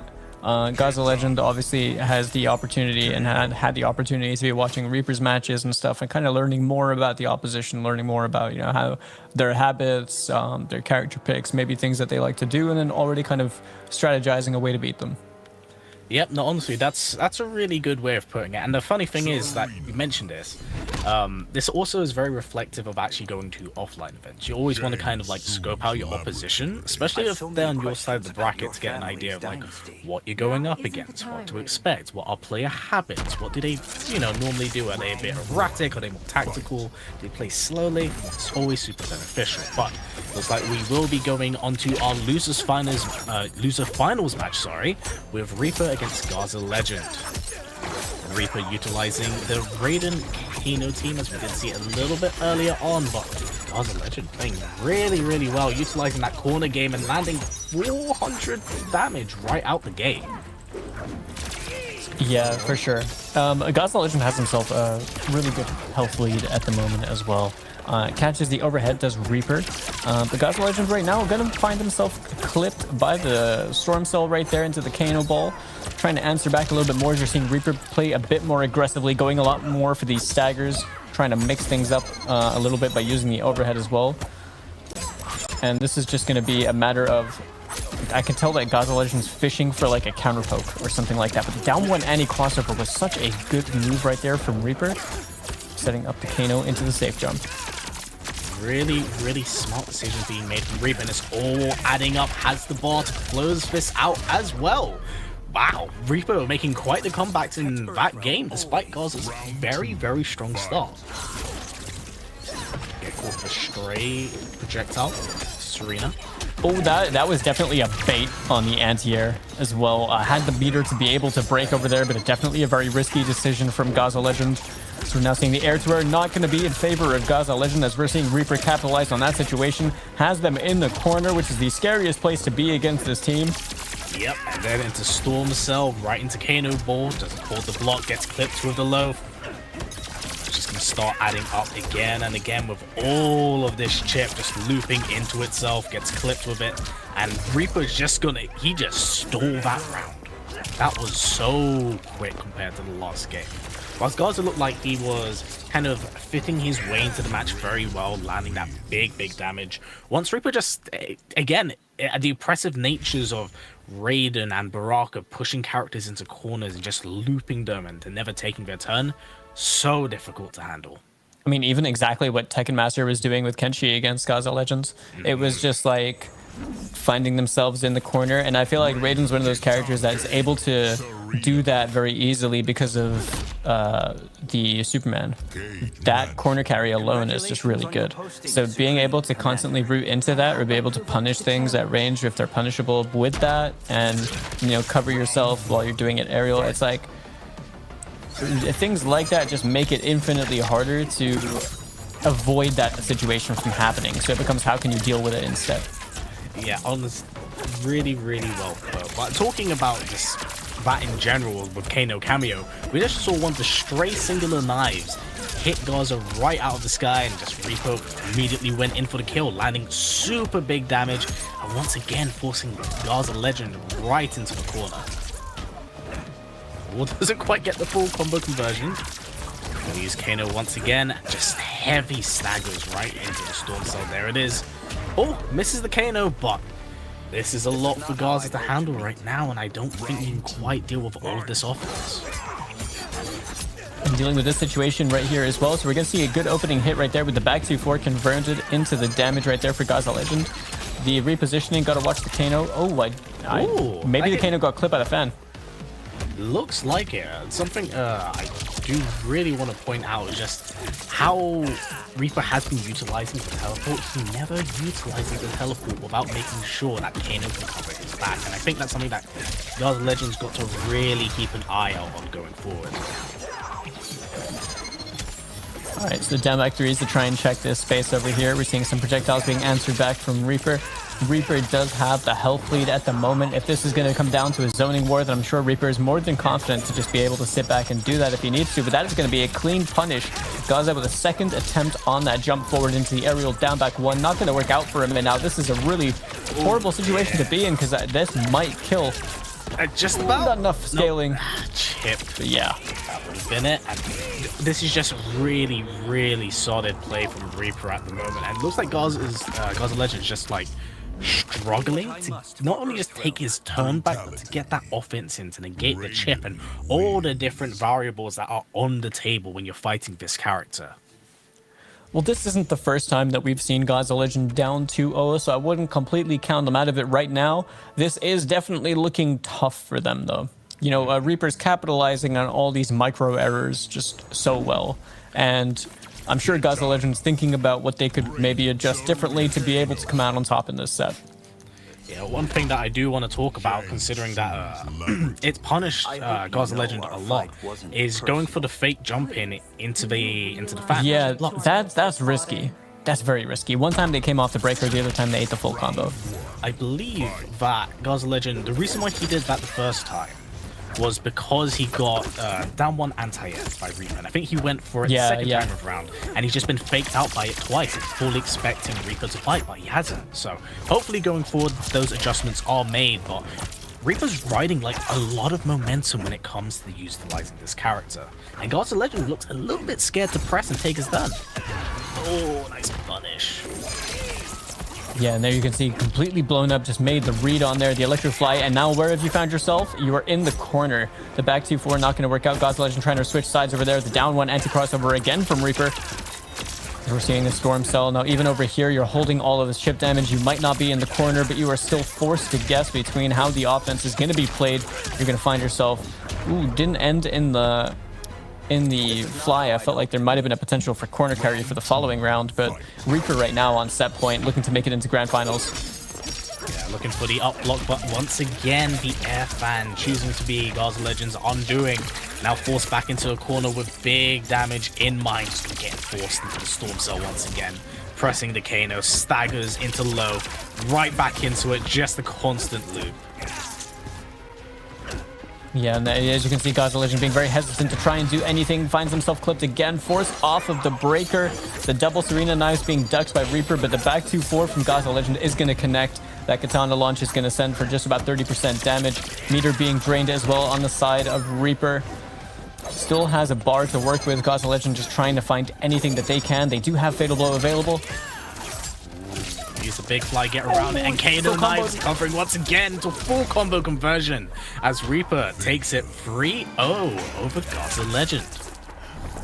And Reaper looking incredibly strong throughout the entire run so far. Now, shoutouts to Gaza Legend. Like we were saying, dude finished work and drove home straight away to be able to play in this. And then obviously came out with a very respectable 3rd place at the end of all this. But that does mean that Reaper is going to be moving on with that 3-0 into the loser side of Grand Finals to face off against fellow native Tekken Master. Yep, this is going to be a very, very interesting match. And, you know, what a great kind of wrap-up for the Intercontinental Middle Eastern, like, Grand Finals. You know, these two are fantastic players. It's been an absolute pleasure commentating all the way out. So I'm intrigued to see what happens next. And, you know, one thing I do want to point out is that whilst we haven't seen Reaper, as you can see in the clips right now, utilize Raiden Kano very, very much, he seemed incredibly comfortable in this matchup, utilizing him. Yeah, this was just... I do feel like in this match in particular, we just saw Reaper... I mean...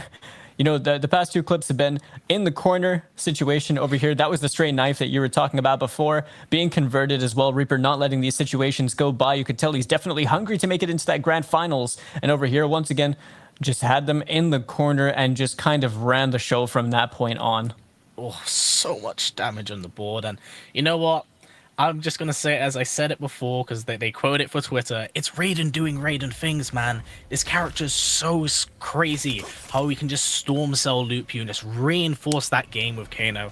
You know, he can do pretty much anything with it. Teleport, keep it safe with Kano knives. Go for the storm cell, reinforce more of his game plans with Kano ball. He's so fundamentally well-rounded. It's insane. Yeah, for sure. Now, Grand Finals so far... is Reaper has looked really strong, but now this is the biggest hurdle that you have to overcome. You know, This is Tekken Master has looked incredibly strong. Granted, we've seen Reaper play more sets throughout the bracket so far because of the losers run, but Tekken Master sets have been incredibly dominant.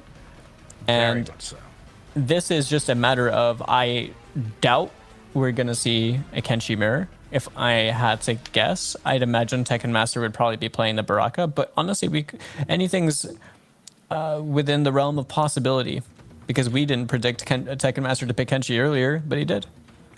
Yeah, honestly, it's so very true. And if I'm entirely honest, if I fully expect this from Tekken Master, especially with his style of counterplay, this man could just very well be waiting at the character select, seeing who Reaper picks, and just counterpick instantly. Yeah, I mean, TM entered this with a purpose and a reason, right? More pro comp points, money, it's all just there, and obviously to solidify himself as the winner of the first regional qualifier for the Middle East as well over here in the pro competition. And really, Reaper has, like I said, a hurdle to overcome over here, but at the same time has looked incredibly strong throughout the entirety of this bracket that they've been playing in. And it's really just going to be a matter of, they're going to obviously have to reset this bracket and then win another first to 3 at that point to be able to take the tournament. So yeah, just looking forward to this set between both of them. Yep, and looks like we're going to jump right into things. I think it's going to be Raiden Kano from Reaper once again. Tekken Master utilizing Rocket Striker, but ooh, looks like Reaper isn't quite here. I wonder if the controller died or what's going on over here. If there was ever a moment for a controller to die, that would be the worst time. But that's very unfortunate. We'll jump right back into the game once whatever issues are sorted out on their ends. But in saying that, when it comes to these two players in particular, who do you think, as pretty, who do you think is the most comfortable when you've seen them play Mortal Kombat 1 on the Tekken Master, for sure. It looks like he's always playing his game. With that in mind, which leads to my next question, I'm interested to see what counterplay he pulls out of his hat if he is indeed going up against, like, Raiden Kano. Because I mean, he also plays Raiden Kano, so it's like it is just one of those things that like every time Tekken Master is going to play, he has so much matchup knowledge throughout every of the NRS games I've ever seen him play. So MKX, Injustice 2, MK11, MK1, like he just always knows the matchups, and he does a lot of work into making sure that he is very familiar, very comfortable with them. And I feel like he knows, also because he plays the character, it's like he knows where the character's strengths and weaknesses lie. He knows what might be uncomfortable or difficult. And at the same time, it's like, obviously Reaper is no stranger to the Baraka matchup, but just after that little mishap that we had earlier on, we're going straight back into it. This is grand finals going on between the two Bahraini players, Reaper and Tekken Master. As you see, Reaper on the loser side of the bracket playing Raiden and Kano, and Tekken Master on the Baraka Striker that we've seen him on so much, and the team that he destroyed UFA top 8 with. Very, very much so. And going into this matchup, it's definitely quite an uphill battle when it comes for Reaper. So I'm intrigued to see what Tekken Master is able to pull out the hat that Reaper hasn't seen, and beautiful backstep into the back one, down forward two, going for the optimal damage as well. 40% locked in on the board.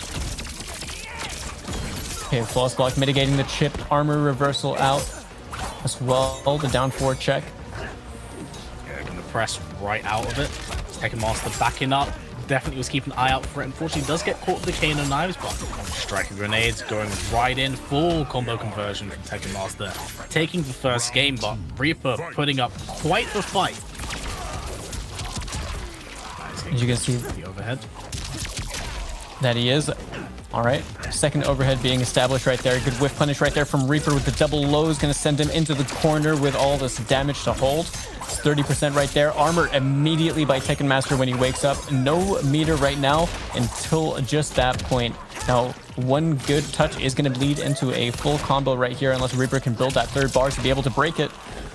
As we're seeing Reaper now with a decent health lead. Armor being answered back straight away by Tekken Master. Doesn't let him get anything going with a 4-3. What? Excuse me? Whoa, the way that crushed that was madness.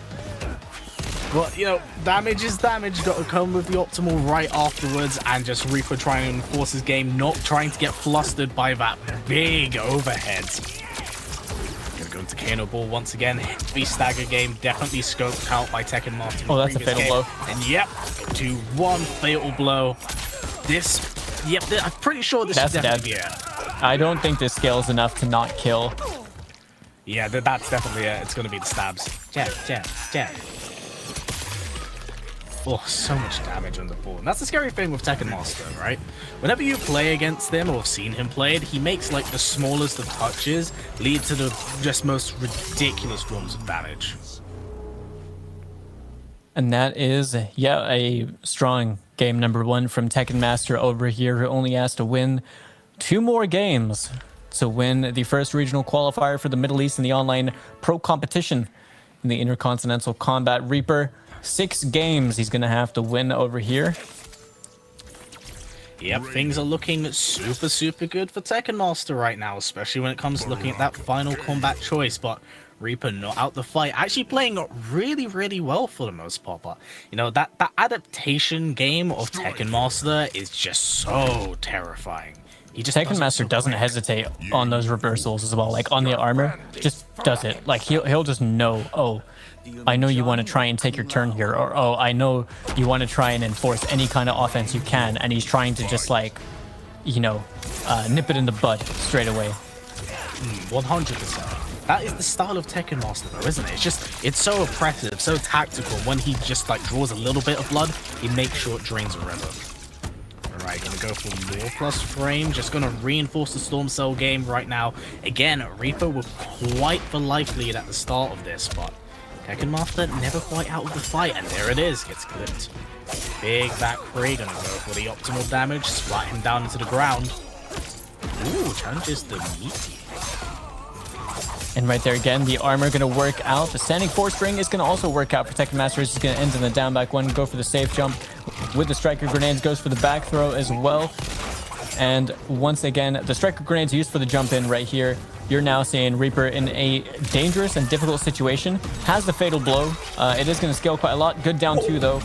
block the striker nades, but definitely in a very rough situation, but that could be the round for them. That is it. Very, very well played from Reaper right there. And here's the thing, Tekken Master was actually playing that really smart into the last final moments, because he was like, he seemed patient. Yeah, he saw Fatal Blow in play, and he was like, I'm backing up from the corner. I don't want to get looped. I don't want to get touched. And the really, really just ballsy fly from Reaper is what just changed the tide of that battle. We are going to get the armor out and challenge with the wake up. Down 1. Yeah, a lot of down 1 presses at the moment. Big damage coming from Tekken Master at the moment. Placing Reaper back in the corner. Goes for the back 1. Quite get the full punish of that. Down 1 special. Here it is again. And yeah, we're seeing the down 1 check as well from Reaper over there. Goes for the Storm Cell into the Kano Ball. That Tekken Master, you can tell, was trying to fish out that electric fly from the air using the jump back 2. Didn't work out for them, and the back throw is going to connect for Reaper. Reaper still with a health deficit, doesn't have Fatal Blow to work with. Can find a conversion off of the double Kano Knives, being completely aware of that. Get some damage on the table as well. The down 1 check on Wake Up from Tekken Master is going to try and secure themselves some advantage as the back throw is now in play. Dangerous situation for the both of them. You can see Fatal Blow on the side of TM as well. Ready to let that go at any moment, but TM does need this round. I'm not sure if he's going to want to hold on to the Fatal for the next one. Yeah, he has to keep that in mind and be very careful. Goes for the armor, and I think, yep, that's just going to close things out. Just enough. 1 apiece for Tekken Master and Reaper at the moment. Held on to that Fatal Blow as well. Like, I totally agree with the idea of just spending the second bar just to guarantee the kill over there and not even giving them a chance. Very, very smart and very wise of Tekken Master as well. Just going for the empty jump, knowing that the up block was coming. Goes for the throw, land at 17%, and just all of this damage slowly but surely stacking up. And yeah, it's Tekken Master choosing a backup, not want to press, and just goes for the down 2. Doesn't mind taking the Kano Ball. I like this because now we're seeing a lot of patience as well. He's kind of just finding those hits. So any moments of impatience that we were seeing in the first round have already been stopped. He's already adapted to, you know, his own what could be considered mistakes. Then the armor right there is going to connect. Not going to spend the other bar. Wants to hold on to that for the kill. The striker grenade staggers the 2-1, choosing to back off as well and put him into an uncomfortable position where now he's forced to make projectile trades or have to overcommit to something he might not want to. We could be seeing a bait on the teleport, but the projectile trade good for TM. Still has the health lead. Reaper trying to work his way in. The striker grenades. Dear. Gets caught out the air by the striker grenades, and Reaper under 10% Tekken Master. Oh, gets caught by the Kano Ball. And just goes for the armor once again to close things out. 2-0 Tekken Master. And Reaper had, I think, a better performance in that game. Couldn't quite close out the entire game, but now he is going to be at his final opportunity to be able to do so. Yep, it's going to be very intriguing because we have been seeing these micro adjustments from Reaper, and it did put him a game on the board. Now, he's been making these pretty ballsy reads, and he's been getting a lot of mileage out of Kano Knives, honestly, this entire tournament, with Tekken Master being caught by it twice, and him just leading to, like, 28 damage. Like, it's really, really well done, but it seems like if he can't quite put Tekken Master in that corner, then Tekken Master's perfectly content with just bringing things back to the middle of the screen, and just having Reaper just overstep, feed into it. Now we are... Yeah, for sure. To our next game of Grand Finals at the moment. Master 2-0 up against Reaper. And yeah, that is a clean hit right there. The 2-1 straight into the EX down 4-2. Gonna work out for Tekken Master as he's gonna get the knockdown on Reaper as him in the corner. The wake up down 1s have actually been getting so much mileage for Reaper against Tekken Master's offense. Just knows he doesn't want to respect the standing 2s on wake up or the standing 4s or anything like that. The 4-3 whiff. Very smart to cover your tracks with Striker, and another full combo conversion from Tekken Master. Yep, this is chip death territory, and this is something that Baraka thrives in, keeping it safe, simple, effective. Tournament point, Tekken Master. Ooh, interesting conversion. Gets the air to air. So yeah, I mean, full meter on the side of Reaper. Has all the resources that he needs to be able to try and get something going. That was a hella risky right there, going for the electric flight, eating the 14%, and then Tekken Master just pulling out the The air spin right there eats the Kano ball. Not really going to matter too much. Blocks the overhead. Tries to go for the 1-2. Not going to work out as well. TM just trying to keep it his turn. Trying to get all the offensive pressure going right now as we're seeing the same thing from Reaper. Both these guys are just scrapping back and forth at the moment. A lot of meter on the side of both of them as well. Reaper going to have to be careful. Doesn't have any break available. And this is going to bleed. This is going to hurt. Yeah, going to end it early as well, knowing that breaker was on the horizon. Goes for the meaty 4-4-4s. A lot of patience being shown from Tekken Master. Gets caught with the stray Kano ball. And get hit with the back throw as well. But Reaper looking really good. It's a one-touch death sequence from either of these players at the moment. Yeah, Reaper just bringing this back right now. Both players have Fatal Blow. Got to be really, really careful about how either of them approaches this. You can see TM trying to back off. Both have 3 bars of meter as well. Time is ticking down. We are at 15 seconds. This is Reaper's last chance to try and stay in the tournament. Oh, the armor break. Goes for the meaty, and there it is. Catches him out. Honestly, excellent composure right there from Reaper, because that could have been a disaster for him. And Tekken Master missed the flawless block on the final Storm Cell, and Reaper being completely wise to it. Yeah, very, very well played by Reaper. Although down, but far from out. Clipping Tekken Master over yet another overhead. Be careful, gotta keep an eye out for it. Beautiful movement from Tekken Master, but gets clipped with the striker grenades. Go for the back 3-1 to the 2-1 conversion, splat him down again. The back one check into the back throw. I love how TM loves to be able to stagger the back wall, and he gets a lot of mileage every time he chooses to do that. Now the 2-1-2 gets blocked. No block on the electric fly. The delayed knives did come out over there. There's still half a bar of Kano to work with for Reaper. Still has a fatal blow. Has 3 bars of meter. Gonna get hit. He's gonna have to break here. You're going for the big down 2, being aware that that breaker was in play. Kano board. There it is. Another down 2. And Tekken Master takes your Middle Eastern Regional Qualifier. Doing just playing phenomenally from start to finish, running games down just all across the board to 3-0s against everyone. And he's going to turn poor Raiden into a 2-piece combo. And at this point, yeah, Tekken Master is pretty much just a force to be reckoned with. Obviously, huge shout-outs to Reaper. Those were really back-and-forth games. Even this is one of those things that's like, even though it was a 3-0, it was a close 3-0. Yes. You know what I mean? Like, you felt it every single round in every single game. And something I do have to say about Reaper, that as as us as commentators, we were watching, as just like the micro adjustments he was making, and he was playing really, really well. But it's just, when it comes to Tekken Master, it's Tekken Master. There's a reason why he's kind of the guy that every person that region wants to meet. He's so good. He's such a long, prolific player in the scene that, it was always going to be an uphill battle. But Reaper played very, very well from start to finish with a multitude of different characters and teams that I didn't quite expect to see. So very, very well played from him. Well played indeed. But that has been that for the regional qualifier for Middle East. This is number 1 of the regional qualifiers. So we're going to have the next one coming up in the very near future. But keep in mind that the Pro Competition Online expands to much more regions than just the Middle East. We had the Oceanic region already handled, but we do have the Pro Competition continuing tonight at 8 p.m. Eastern Time. That is going to be the Oceanic region. I'm completely wrong. So, yeah, that is continuing over there with that. And we've got Europe as well tomorrow, EU East, EU West, completely stacked tournaments in those top 8 brackets. I was watching some of the streams earlier of some of the people competing. It's brutal. It is brutal. It is brutal. So many of these games were absolute nail biters, and that's going to be an insane top 8 as well. So be sure to tune in for all of that. And those are going to be back-to-back, kicking off at 9 a.m. Eastern Time, 2 p.m. UTC. Yep, so now we are finally at the end of this. Big shout outs, and of course I do have to say this considering we're wrapping things up at our end. Big shout outs to the Middle Eastern regional scene. Thank you very much for signing up. Thank you very much so for putting your entire region exhibition. We really do appreciate it. We can't wait to see more of it going forward in the future as we continue towards Final Kombat.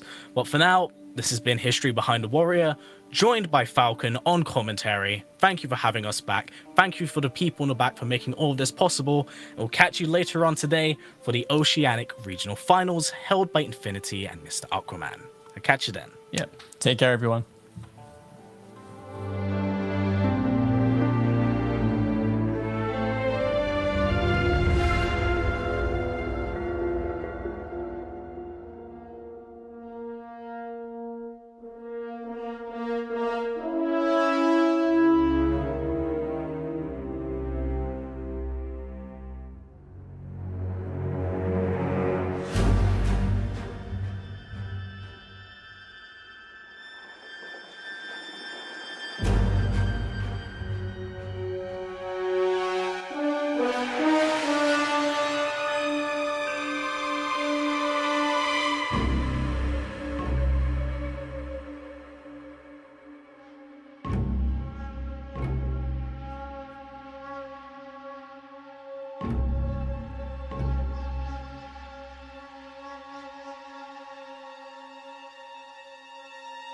Shh.